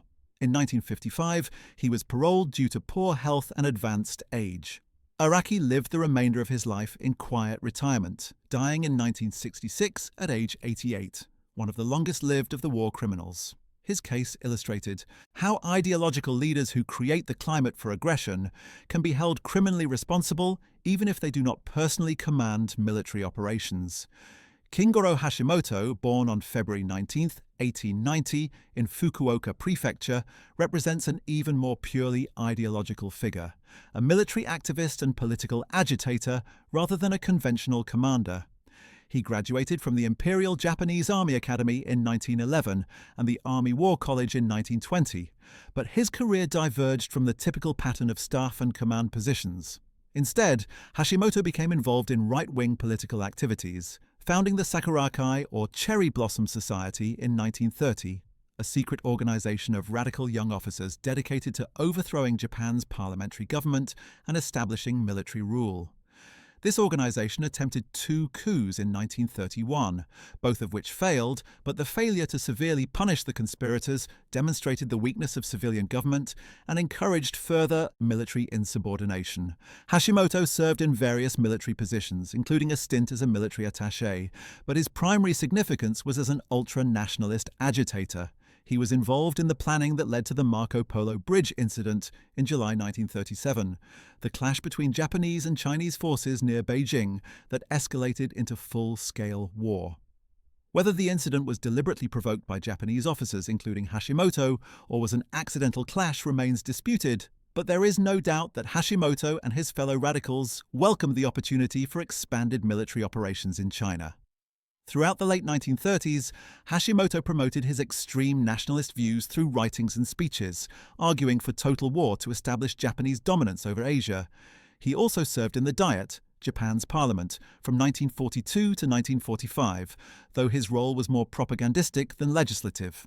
After Japan's surrender, Hashimoto was arrested and tried at the International Military Tribunal for the Far East. The prosecution charged him with conspiracy to wage aggressive war, pointing to his role in various incidents that had led to Japan's expansion and his relentless advocacy for militarism and aggression. Hashimoto's defense argued that he was a political activist exercising free speech rather than a military commander implementing war policy, and that his actual influence had been limited. The tribunal found him guilty of conspiracy to commit crimes against peace, apparently concluding that his activist role in promoting incidents like Marco Polo Bridge and his ideological advocacy constituted criminal participation in Japan's aggressive wars. He was sentenced to life imprisonment in November 1948. Hashimoto served his sentence in Sugamo prison, where he proved to be a difficult prisoner, unrepentant, and continuing to espouse his ultra-nationalist views. However, like other life sentence prisoners, he benefited from the early release program. He was paroled in 1955 and lived in retirement until his death in 1957 at age 67. His case, like Araki's, demonstrated the Tokyo Tribunal's willingness to hold ideological leaders accountable for their role in creating the conditions for aggressive war, even when they had not directly commanded military operations or held the highest government positions. Yoshijiro Umezu and Jiro Minami represent senior military commanders whose post-war fates differed dramatically, despite similar wartime roles.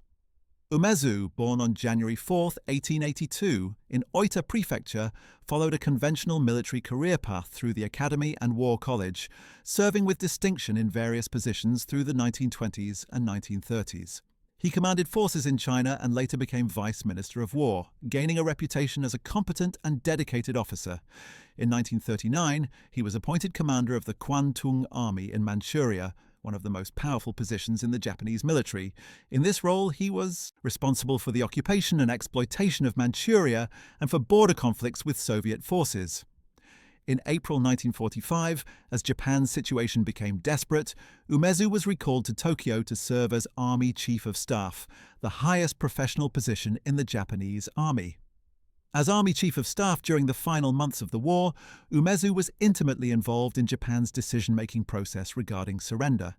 He was among the hardliners who initially opposed accepting the Potsdam Declaration's terms of unconditional surrender, arguing for continuing the war even in the face of atomic bombings and Soviet entry into the conflict.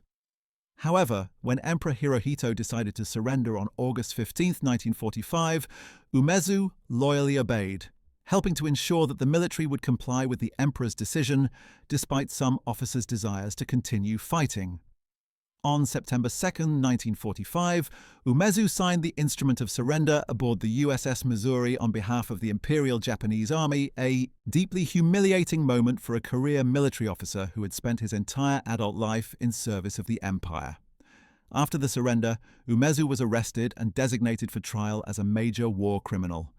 At the Tokyo trials, he faced charges related to waging aggressive war, conspiracy to commit crimes against peace, and responsibility for atrocities committed by forces under his command, particularly during his tenure commanding the Kwantung Army.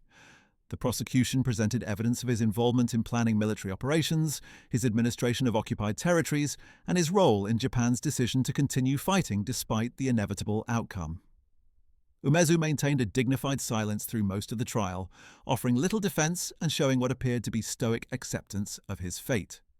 He was a soldier and had lost, and in his view, soldiers faced the consequences of defeat.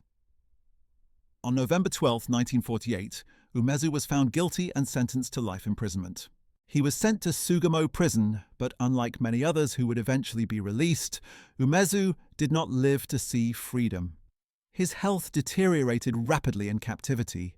He developed rectal cancer, and despite medical treatment, the disease progressed. On January 8, 1949, less than 2 months after his sentencing, Umezu died in the prison hospital at age 67. His death was attributed to the cancer, though the stress of trial and imprisonment likely hastened his decline. Umezu's case represented the fate of professional soldiers who had served the empire faithfully according to their understanding of duty, only to find that loyalty to a defeated regime brought conviction as a war criminal. Jiro Minami, born on August 10, 1874, in Oita Prefecture, was even older than Araki, and represented the most senior generation of officers tried at Tokyo. He graduated from the Imperial Japanese Army Academy in 1894 and served in both the Sino-Japanese War and the Russo-Japanese War, conflicts that shaped the worldview of his entire generation. Minami's career advanced through various command and staff positions, and by the 1920s he had become a full general and an elder statesman of the army. He served as Minister of War from 1931 to 1934, a period that included the Manchurian Incident and the establishment of Manchukuo. In this role, Minami was instrumental in the army's increasing dominance over civilian government and its unilateral military actions in China. He supported the Kwantung Army's seizure of Manchuria and helped shield the officers involved from punishment for their insubordination. After his tenure as war minister, Minami served as Governor-General of Korea from 1936 to 1942, administering one of Japan's most important colonial possessions during a crucial period. His governorship implemented harsh policies of cultural suppression and economic exploitation, designed to transform Korea into a fully integrated part of the Japanese Empire. He oversaw the banning of Korean language in schools, the forcing of Koreans to adopt Japanese names, the suppression of Korean cultural practices, and the mobilization of Korean labor and resources for Japan's war effort. These policies created enormous suffering and resentment among the Korean population, effects that would outlast the war and shape Korean attitudes toward Japan for generations. From 1942 to 1945, Minami served in the Privy Council, an advisory body to the emperor, where he supported continuation of the war even as Japan's situation became hopeless. When Japan surrendered, Minami was 71 years old and in failing health, but American occupation authorities arrested him nevertheless. So at the Tokyo trials, he faced charges related to his role as war minister during the Manchurian expansion and his administration of Korea. The prosecution argued that his support for the Manchurian Incident and his harsh governance of Korea made him complicit in Japan's aggressive wars and crimes against humanity. Minami's defense emphasized his advanced age and argued that his actions as war minister had been in service to government policy rather than personal criminal intent. Regarding Korea, he maintained that his administration had been firm but necessary given wartime requirements and that he had not authorized specific atrocities. The tribunal found Minami guilty of conspiracy to commit crimes against peace and waging aggressive war, sentencing him to life imprisonment on November 12, 1948.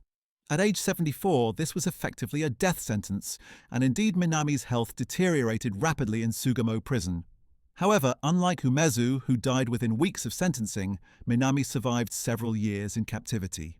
He died in prison on December 5, 1955, at age 81, having served 7 years of his life sentence. He never experienced the early release that would free many other convicted war criminals in the mid-1950s. His death closed the book on the career of one of the oldest and most senior Japanese militarists, a man whose actions had helped set Japan on the path to war and whose governance had caused suffering across occupied territories. Shigetaro Shimada represents the naval side of Japan's military leadership, though the Tokyo trials focus more heavily on army generals, reflecting the army's greater role in planning and executing Japan's wars of aggression. Born on September 24, 1883 in Tokyo, Shimada graduated from the Naval Academy in 1904 and began a career in the Imperial Japanese Navy. He served in the Russo-Japanese War and advanced through various positions, eventually becoming a full admiral. Unlike the factional conflicts that plagued the army, the Navy maintained somewhat better discipline and professional focus, though it too had its share of political involvement. Shimada commanded various naval units through the 1930s and became Vice Minister of the Navy in 1940, a key administrative position during the preparations for war with the Western powers. In October 1941, just weeks before Pearl Harbor, Shimada was appointed Navy Minister in Tojo's cabinet. In this role, he was one of the senior leaders who made the final decision for war with the United States, Britain, and the Netherlands.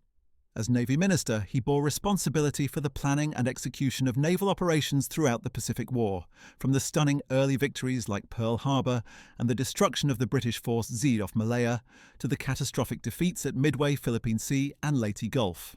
Shimada worked closely with Tojo, supporting the Prime Minister's policies and generally deferring to army influence, despite traditional inter-service rivalries. In February 1944, Tojo consolidated power further by appointing Shimada as Chief of the Naval General Staff, in addition to his role as Navy Minister, giving him unprecedented control over naval policy and operations. When Tojo's government fell in July 1944, following the loss of Saipan, Shimada fell with him, losing both positions. He remained in Japan for the final year of the war, watching as American forces destroyed the navy he had helped command and as the empire crumbled. After surrender, Shimada was arrested and tried at the International Military Tribunal for the Far East. He faced charges of conspiracy to commit crimes against peace, waging aggressive war, and responsibility for atrocities including mistreatment of prisoners of war and civilians in naval-controlled territories. The prosecution argued that, as Navy Minister and Chief of Naval Staff, Shimada had been instrumental in planning and executing the attack on Pearl Harbor and subsequent aggressive operations across the Pacific. Shimada's defense attempted to argue that he had opposed war with the United States and had supported it only after being overruled by Tojo and the army leadership. He claimed that his role had been to implement decisions made by others rather than to make policy himself. However, the evidence showed that Shimada had participated actively in war planning and had signed orders authorizing operations across the Pacific. The tribunal found his defense unconvincing and on November 12, 1948, convicted him of waging aggressive war and conspiracy to commit crimes against peace. He was sentenced to life imprisonment. Shimada was sent to Sugamo Prison, where he served alongside the army officers, who had been his colleagues and rivals during the war. Unlike some who died in prison, Shimada survived to benefit from the early release program.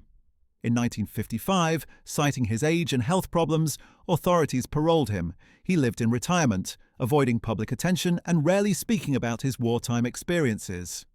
Shimada died on June 7, 1976, at age 92, having outlived nearly all the other major war criminals tried at Tokyo.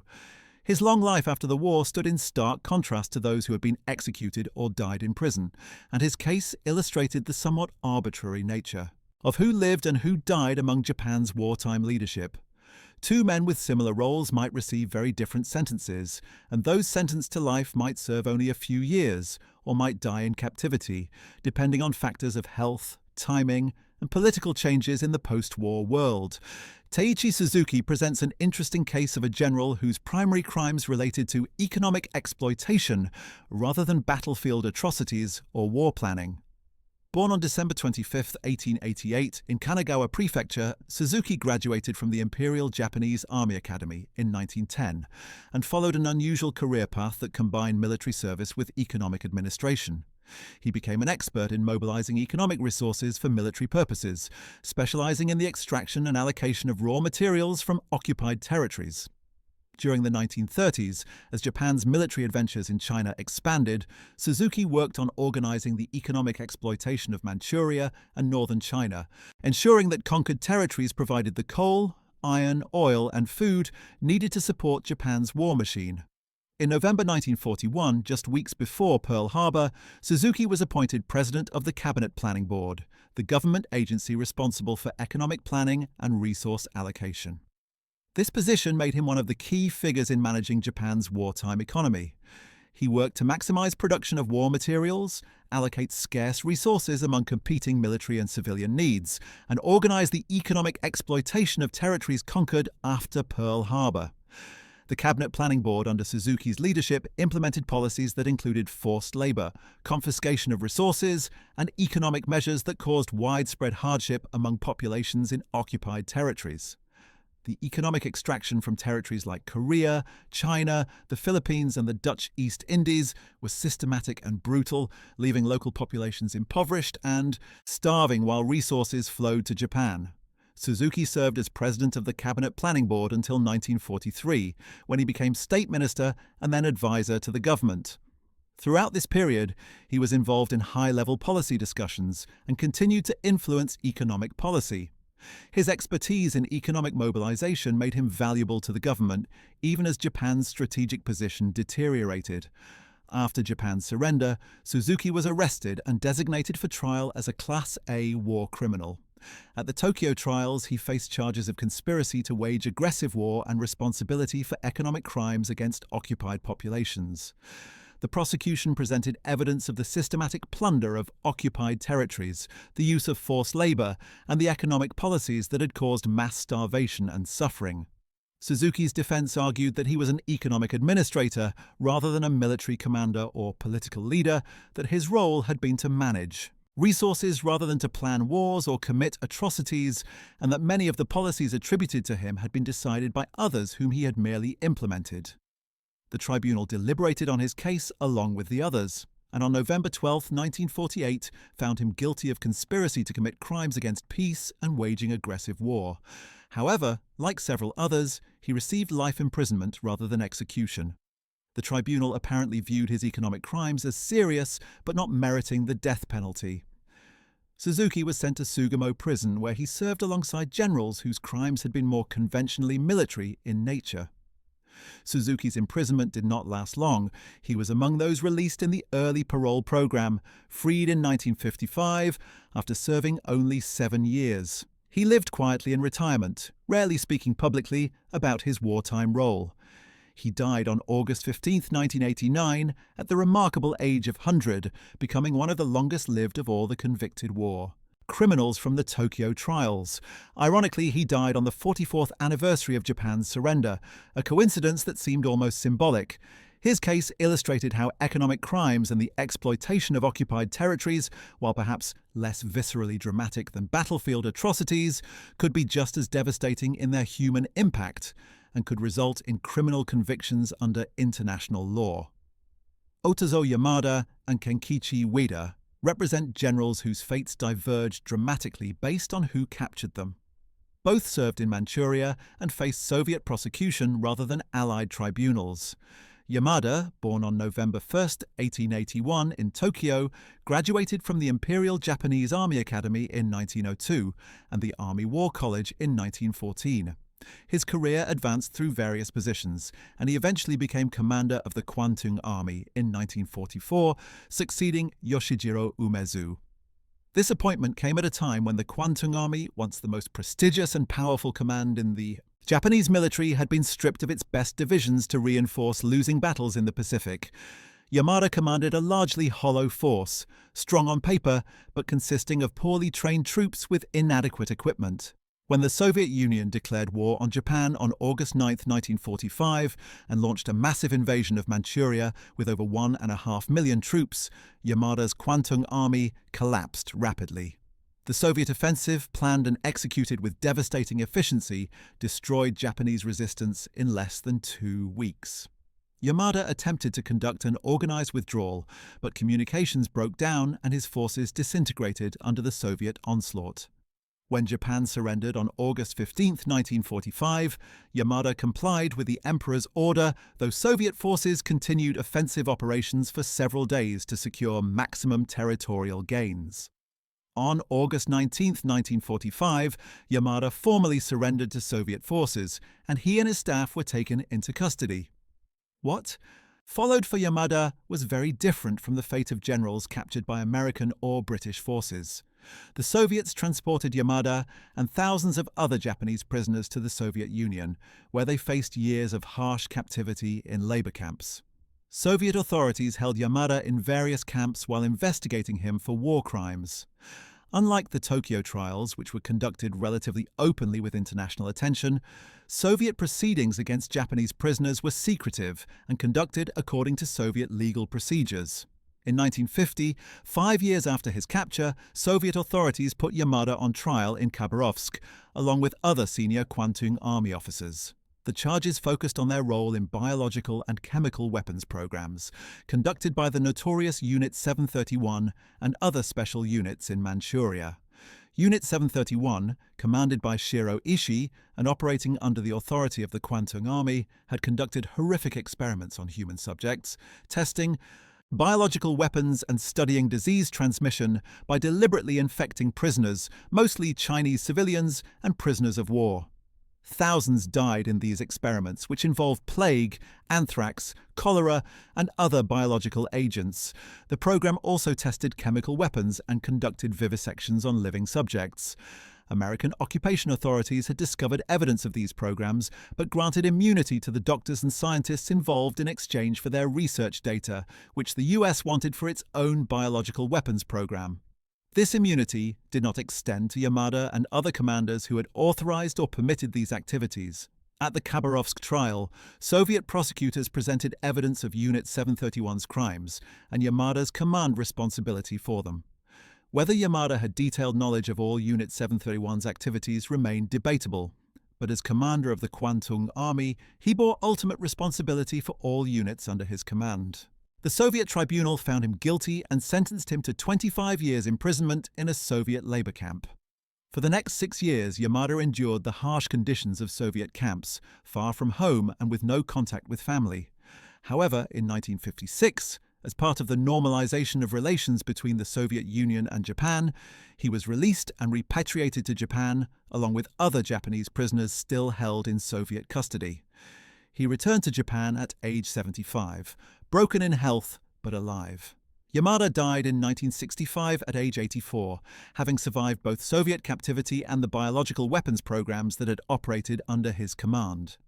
Kenkichi Ueda, born on February 5, 1875, in Osaka, was even older than Yamada and represented an earlier generation of officers. He graduated from the Imperial Japanese Army Academy in 1896 and served in the Sino-Japanese War and Russo-Japanese War before advancing through various command and staff positions. By the 1930s, Ueda was a full general and senior elder of the army.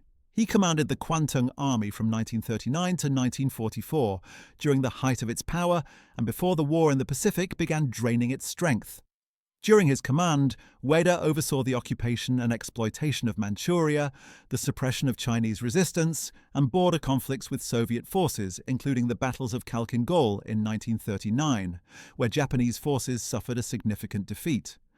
After leaving command of the Kwantung Army, Ueda served in various advisory roles before retiring.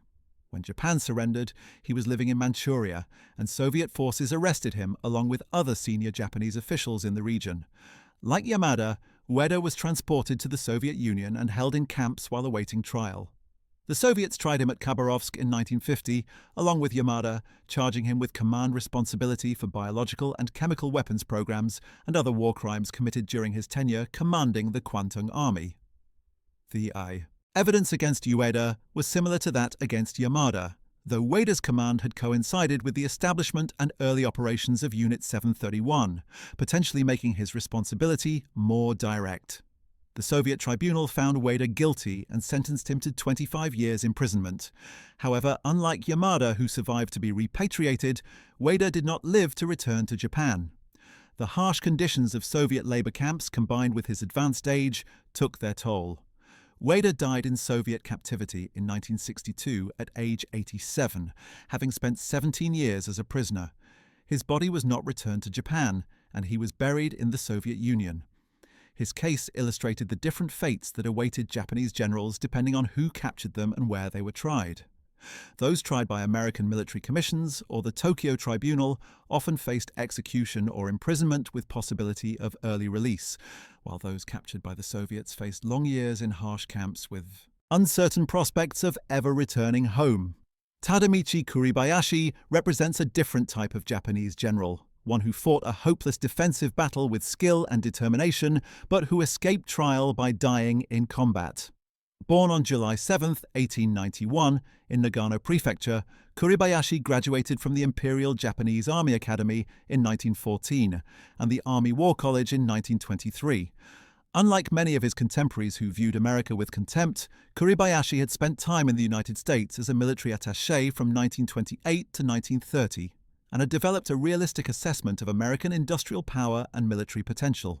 He wrote letters to his family expressing admiration for American productivity and warning that war with such a power would be catastrophic for Japan. These views made him suspect among hardline militarists, but his professional competence was undeniable. When war came in December 1941, Kuribayashi commanded an infantry brigade in China. Subsequently, he held various administrative positions in Japan before receiving command of the 109th Division in June 1944.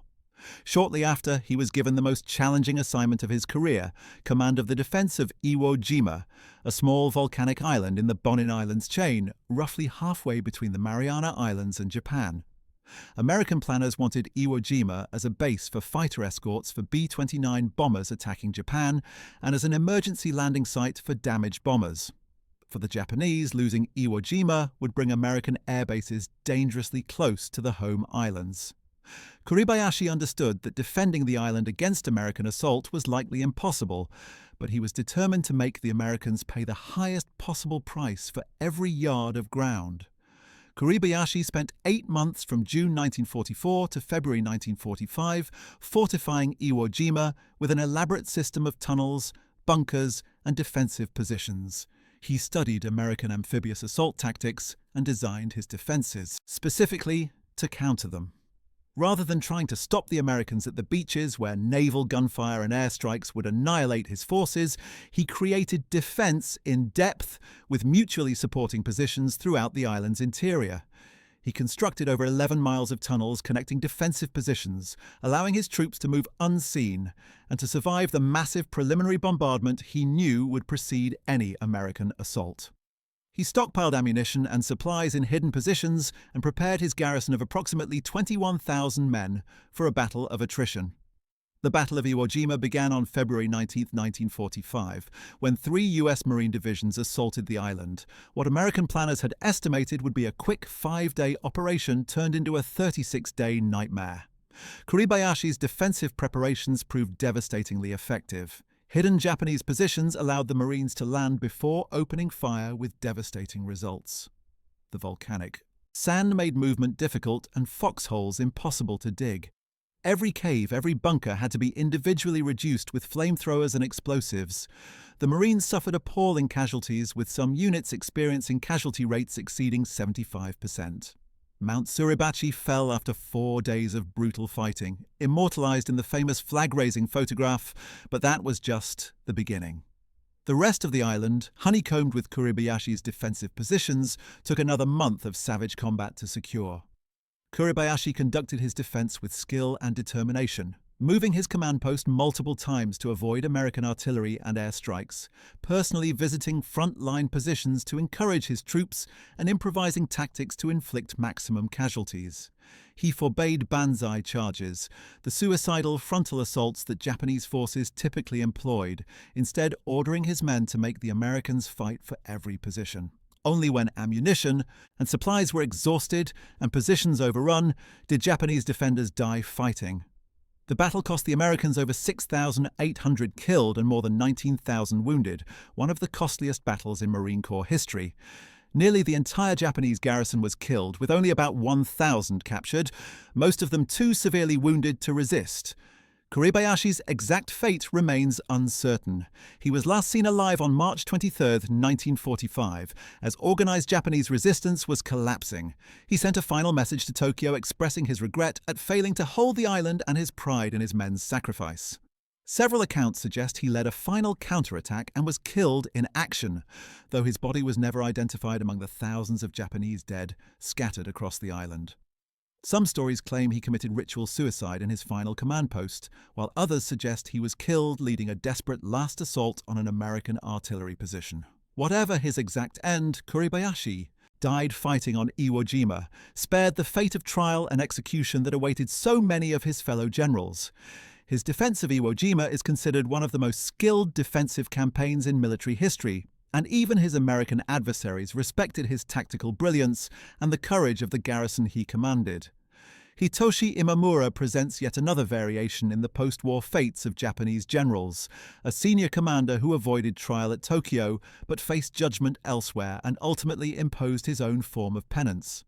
Born on June 28, 1886, in Sendai, Imamura graduated from the Imperial Japanese Army Academy in 1907 and the Army War College in 1918. His career progressed through various staff and command positions, and by 1941 he had become a full general. When Japan launched its southern offensive in December 1941, Imamura commanded the 16th Army, which was tasked with conquering the Dutch East Indies, particularly Java with its vital oil resources. His forces landed in Java in February 1942, and despite fierce Dutch and Allied resistance, completed the conquest by March 1942, capturing over 90,000 Dutch, British, Australian and American troops.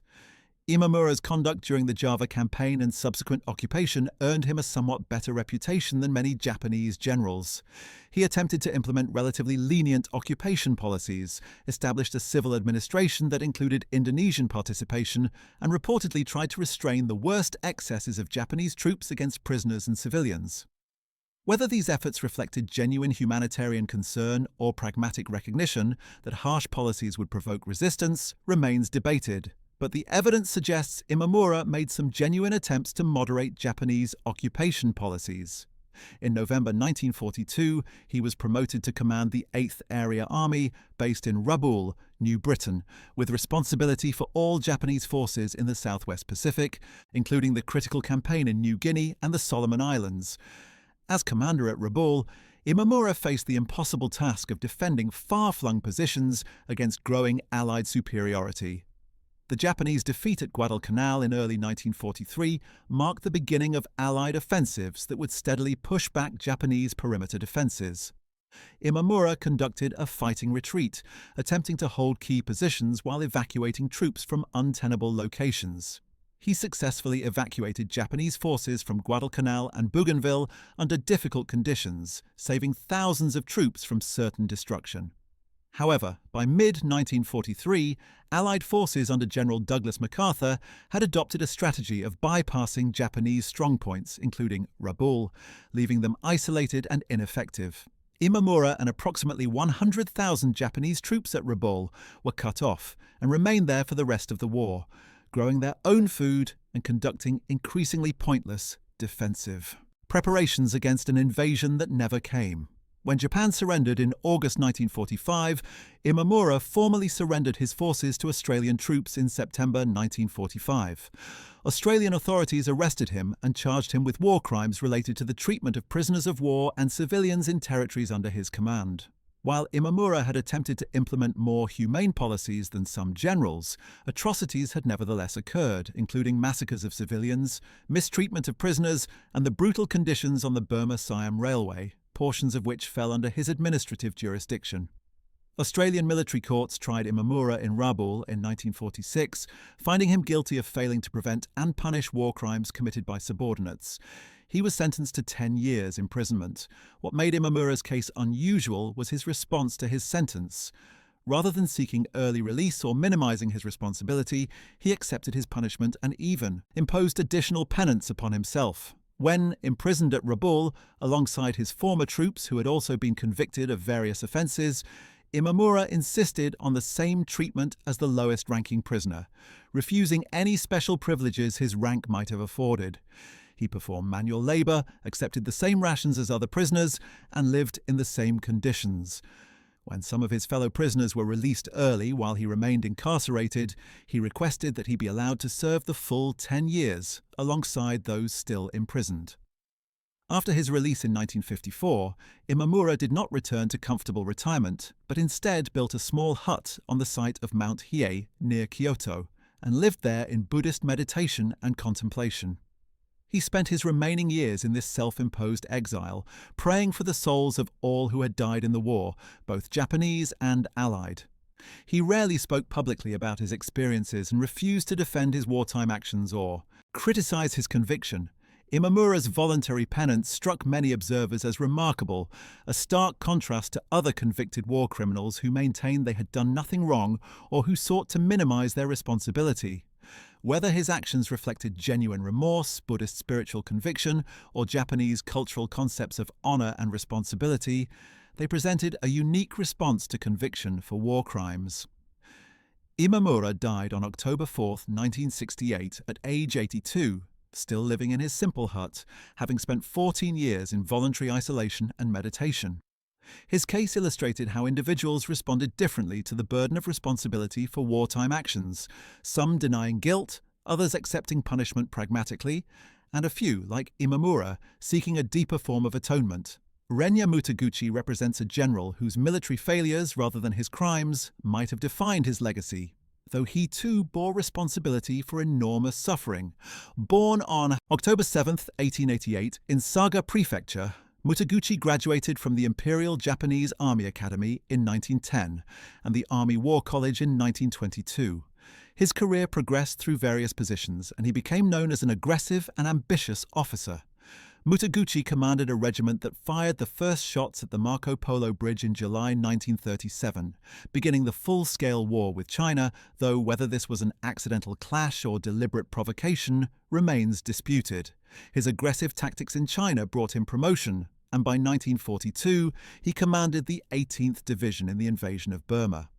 The Burma campaign of 1942 proved successful, with British and Chinese forces retreating before Japanese offensives. Mutaguchi's division performed well, contributing to the conquest of Burma and cutting the Burma Road that had supplied Chinese nationalist forces. By early 1944, Mutaguchi had been promoted to command the 15th Army with orders to defend Burma against expected Allied counteroffensives. However, Mutaguchi developed a far more ambitious plan. He proposed Operation U-Go, an offensive through the jungle-covered mountains into India to capture the plain of Imphal and the town of Kohima, cutting the supply line to Chinese forces and potentially triggering an anti-British uprising in India. His plan was breathtakingly ambitious and logistically questionable, requiring 3 Japanese divisions to march through some of the most difficult terrain in the world, carrying minimal supplies and expecting to capture British supply dumps to sustain the offensive. Senior Japanese officers raised serious concerns about Operation U-Go, pointing out the logistical impossibilities and the strength of British defences. However, Mutaguchi's confidence and aggressive advocacy convinced superiors to approve the operation, which began in March 1944. What followed was one of the greatest military disasters in Japanese history. The offensive immediately encountered difficulties as British forces, alerted by intelligence, prepared strong defences. Japanese troops marching through monsoon-drenched mountains with inadequate food and ammunition began suffering heavy casualties. The sieges of Imphal and Kohima developed into brutal attritional battles where Japanese forces, cut off from supply and reinforcement, slowly starved and ran out of ammunition. Mutaguchi kept pushing his divisions forward despite mounting evidence that the operation had failed, refusing requests from divisional commanders to withdraw. The Battle of Imphal-Kohima lasted from March to July 1944 and resulted in catastrophic Japanese losses. Of approximately 85,000 Japanese troops committed to the offensive, over 30,000 died in combat, and another 23,000 died from disease and starvation during the retreat. The survivors, many sick with malaria and dysentery and weakened by months of near starvation, limped back to Burma in a disorganized rout. The roads they had marched on, offensive, were littered with corpses and abandoned equipment, earning the nickname the Road of Bones. The defeat effectively destroyed the 15th Army as a fighting force and opened Burma to British and Indian counteroffensives. Mutaguchi's stubborn refusal to acknowledge failure and his insistence on continuing hopeless attacks earned him the hatred of surviving troops and the contempt of fellow officers. After the Imphal disaster, Mutaguchi was relieved of command and sent to Japan, where he held training assignments for the remainder of the war. When Japan surrendered, he expected to face trial for the Imphal catastrophe, but Allied prosecutors focused on atrocities and aggressive war planning rather than military incompetence. Mutaguchi was interrogated but never charged with war crimes. This outcome struck many as unjust, as his decisions had caused the deaths of tens of thousands of Japanese soldiers and untold suffering among his troops. However, poor generalship, no matter how catastrophic, was not a war crime under international law. Mutaguchi lived in retirement in Japan, largely shunned by veterans of the Burma campaign and by fellow officers who blamed him for the Imphal disaster.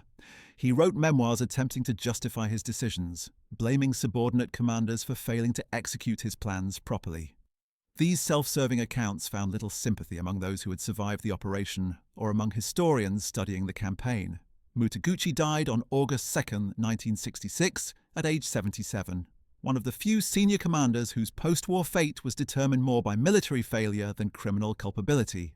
Tadayoshi Sano and Takeshi Takashina represent generals who died during the war in circumstances that spared them from post-war judgment. Sano, born on September 24, 1889, commanded the 29th Division in Burma and was killed in action in July 1944 during the disastrous Imphal campaign, becoming one of the few Japanese divisional commanders. Killed in combat, his death in battle meant he never faced questions about his role in the campaign or about atrocities committed by forces under his command in Burma. Takashina, born on January 18, 1891, commanded Japanese forces on Guam when American forces invaded in July 1944. He organized the defense with skill but faced overwhelming American superiority in firepower and numbers. Takashina was killed on July 28, 1944, during the American assault. Like Sano, his death in combat meant he avoided the post-war reckoning, though had he survived he likely would have faced trial for his role in occupying Guam, and possibly for treatment of Chamorro civilians and prisoners during Japanese occupation. These combat deaths raise interesting questions about justice and accountability. Would Sano and Takashina have faced trial if they had survived? Would they have been executed, imprisoned, or acquitted? Their fates remained unresolved, frozen at the moment of their deaths, while their contemporaries in similar positions faced judges and tribunals. The randomness of who survived the war to face justice and who died fighting illustrated the arbitrary aspects of the post-war trials. Two generals with similar responsibilities might have vastly different outcomes based purely on the chance of battle. Masaharu Homma's brother officers and fellow commanders in the Philippines provide additional context for understanding post-war justice. Shizuichi Tanaka commanded the 2nd Area Army in the Philippines and was responsible for occupation policies that included harsh treatment of Filipino civilians and guerrillas. After Japan's surrender, American forces arrested Tanaka and planned to try him for war crimes. However, Tanaka died of natural causes while in custody in 1945 before any trial could take place. His death meant questions about his responsibility for atrocities in the Philippines went unresolved. Similarly, Tomitaro Hori commanded forces in New Guinea and died when his plane crashed at sea in November 1942. Had he survived, he likely would have faced questions about the brutal conditions endured by Australian prisoners forced to march across New Guinea and about atrocities committed against Australian and Papuan civilians. Korechika Anami stands out as the war minister who committed suicide at the moment of surrender, his death marking the end of an era. Born on February 21, 1887, in Oita Prefecture, Anami graduated from the Imperial Japanese Army Academy in 1906 and the Army War College in 1916. His career progressed through various commands and staff positions, and by 1944 he was a full general commanding armies in northern New Guinea and the Southwest Pacific. In April 1945, when Prime Minister Kantaro Suzuki formed his cabinet with the tacit understanding that Japan must find a way to end the war, Anami was appointed War Minister. This appointment put him in a crucial position during the final months of the war, as he had to balance between hardline officers who wanted to continue fighting to the death and moderates who recognized that Japan had lost and must surrender. Anami's role in the final decision to surrender remains complex and somewhat contradictory. In cabinet meetings discussing the Potsdam Declaration and its terms for unconditional surrender, Anami argued for continuing the war, maintaining that Japan could still inflict sufficient casualties on invading forces to negotiate better terms. He represented the view of many military officers that national honor required fighting to the end rather than accepting the humiliation of surrender. However, behind closed doors, Anami apparently understood that Japan had lost and that continued fighting would only bring more suffering. When Emperor Hirohito decided to accept the Potsdam Declaration on August 14, 1945, Anami loyally supported the emperor's decision, though his public position had been against surrender. On the night of August 14, 1945, a group of junior officers attempted a coup, trying to seize control of the imperial palace and prevent the emperor's surrender broadcast. Anami knew of the conspiracy but did not support it, refusing to lend his authority as war minister to the plot. When the coup failed, Anami returned to his home and committed ritual seppuku in the early hours of August 15, 1945, just hours before the emperor's surrender broadcast. His suicide note expressed his apology to the emperor for the army's failure and his acceptance of responsibility for the defeat. Anami was 58 years old. His death meant he never faced trial or judgment for his role in prolonging the war during its final months or for his participation in the wartime government. Some historians view his suicide as an honorable acceptance of responsibility, while others see it as an escape from accountability. His action reflected traditional samurai values of accepting responsibility through death, though whether this satisfied justice remains debatable. Smaller figures who nonetheless bore significant responsibility also faced varied fates. Yoshio Nishina commanded forces in the Philippines and was executed by firing squad in Manila in 1946 for his role in the Bataan Death March.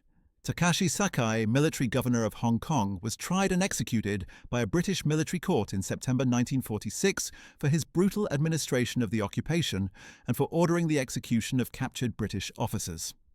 Harukichi Hyakutake commanded the 17th Army at Guadalcanal and later in Bougainville. He survived the war and was tried by Australian authorities for atrocities in the Solomon Islands. He was sentenced to death, but the sentence was commuted to life imprisonment, and he was released in 1956, dying in 1957. Hikosaburo Hata, not to be confused with Shunroku Hata, commanded forces in China and was captured by Chinese nationalist forces. He was tried by a Chinese court in 1946 and executed in 1948 for his role in the Nanjing Massacre and other atrocities in China. The pattern that emerges from examining these many fates reveals the complexity and sometimes inconsistency of post-war justice. Some generals who bore enormous responsibility for planning aggressive wars or overseeing brutal occupation policies received relatively lenient treatment, while others who had played more peripheral roles faced execution. The location and identity of the capturing force mattered significantly, with American military commissions sometimes imposing harsher sentences than the International Military Tribunal, while Soviet justice followed entirely different patterns. The timing of trials mattered, with early trials immediately after the war's end often producing harsher outcomes than later trials when passions had cooled somewhat. The specific charges mattered, with those charged with direct atrocities generally facing harsher punishment than those charged with conspiracy or aggressive war in the abstract. Political considerations also influenced outcomes. Emperor Hirohito was shielded from prosecution despite his role in the war, a decision based on American occupation authorities' belief that maintaining the emperor was necessary for Japan's post-war stability and cooperation. This decision influenced other trials, as prosecutors avoided pursuing lines of evidence that might implicate the emperor. Prince Asaka, who had commanded forces during the rape of Nanking and who bore possibly greater responsibility than Matsui for that atrocity, was never prosecuted due to his imperial family connection. Nobusuke Kishi, who had administered Manchukuo and served in Tojo's cabinet, was arrested and held for 3 years but never tried. He was released in 1948 and went on to become Prime Minister of Japan in 1957, illustrating how some wartime leaders successfully navigated the post-war environment and rebuilt political careers. The broader question of collective versus individual responsibility loomed over all the trials. Japanese society had been mobilized for total war, with entire institutions dedicated to supporting military expansion and conquest. Millions of ordinary Japanese had participated in various ways, from factory workers producing weapons to civilians supporting the war effort through rationing and sacrifice. Yet only a relatively small number of individuals faced prosecution. The decision to try only top leaders and those directly responsible for specific atrocities meant that many who had participated in the war machine faced no legal consequences. This selectivity was both practical, as trying everyone involved would have been impossible, and controversial, as it allowed many to avoid accountability by claiming they were merely following orders or caught up in circumstances beyond their control. The Japanese military's institutional culture also shaped how officers responded to conviction and punishment. Many genuinely believed they had acted properly in service to the emperor and nation, and they viewed their conviction by foreign tribunals as victor's justice rather than legitimate legal proceedings. The concept of command responsibility, which held commanders accountable for subordinates' actions even without direct orders or knowledge, struck many Japanese officers as fundamentally unjust, as it contradicted their understanding of individual responsibility and legal culpability. Some accepted their sentences with stoic resignation, viewing punishment as simply the price of defeat, while others remained defiant, insisting they had committed no crimes. Very few expressed what Allied prosecutors and judges considered genuine remorse or acknowledgement of wrongdoing. The early release of many convicted war criminals in the 1950s, driven by changing Cold War politics, an American desire to strengthen Japan as an anti-communist ally, complicated questions of justice further. Men sentenced to life imprisonment served only a few years. Before parole, while those executed in 1948 had no opportunity to benefit from the political shifts that occurred just a few years later. This disparity suggested that timing and political circumstances mattered as much as the severity of crimes in determining outcomes. Some Japanese viewed the early releases as tacit acknowledgement that the trials had been excessive and unjust, while others saw them as expedient political decisions that betrayed the victims of Japanese aggression. The legacy of the Tokyo trials and the various other proceedings remains contested. Supporters argue they established important precedents for holding military and political leaders accountable for aggressive war and atrocities, contributing to the development of international humanitarian law and war crimes jurisprudence. The trials affirmed that individuals could be held criminally responsible for starting aggressive wars and that following orders was not a defense for committing atrocities. They also provided a detailed historical record of Japanese wartime actions, creating documentation that would be essential for later historical understanding.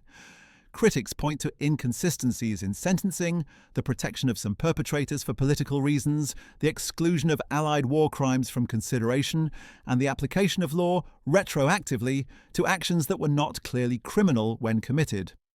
The broader impact on Japanese society was complex. Initially, many Japanese viewed the trials as unfair victor's justice imposed by occupying powers. The executions and imprisonment of wartime leaders created a sense of martyrdom among some segments of society, with visits to Yasukuni Shrine, where executed war criminals are enshrined alongside other war dead, becoming a controversial political issue. However, over time, many Japanese came to acknowledge the aggression and atrocities committed during the war, even if debate continued about the fairness of specific trials and sentences. Textbook controversies and political disputes about acknowledging wartime crimes reflected ongoing tensions between accepting responsibility and feeling victimized by how that responsibility was assessed. The fates of the various generals thus become windows into larger questions about justice, responsibility, and how societies reckon with the aftermath of catastrophic wars. Tojo's execution symbolized the punishment of top leadership and the repudiation of militarism. Yamashita's controversial trial highlighted tensions between legal principles and desires for retribution. Imamura's voluntary penance suggested possibilities for genuine remorse and atonement beyond legal punishment. The deaths in Battle of Kuribayashi and others raised questions about the randomness of who faced justice. The varying sentences at Tokyo reflected the tribunal's struggle to calibrate punishment to responsibility.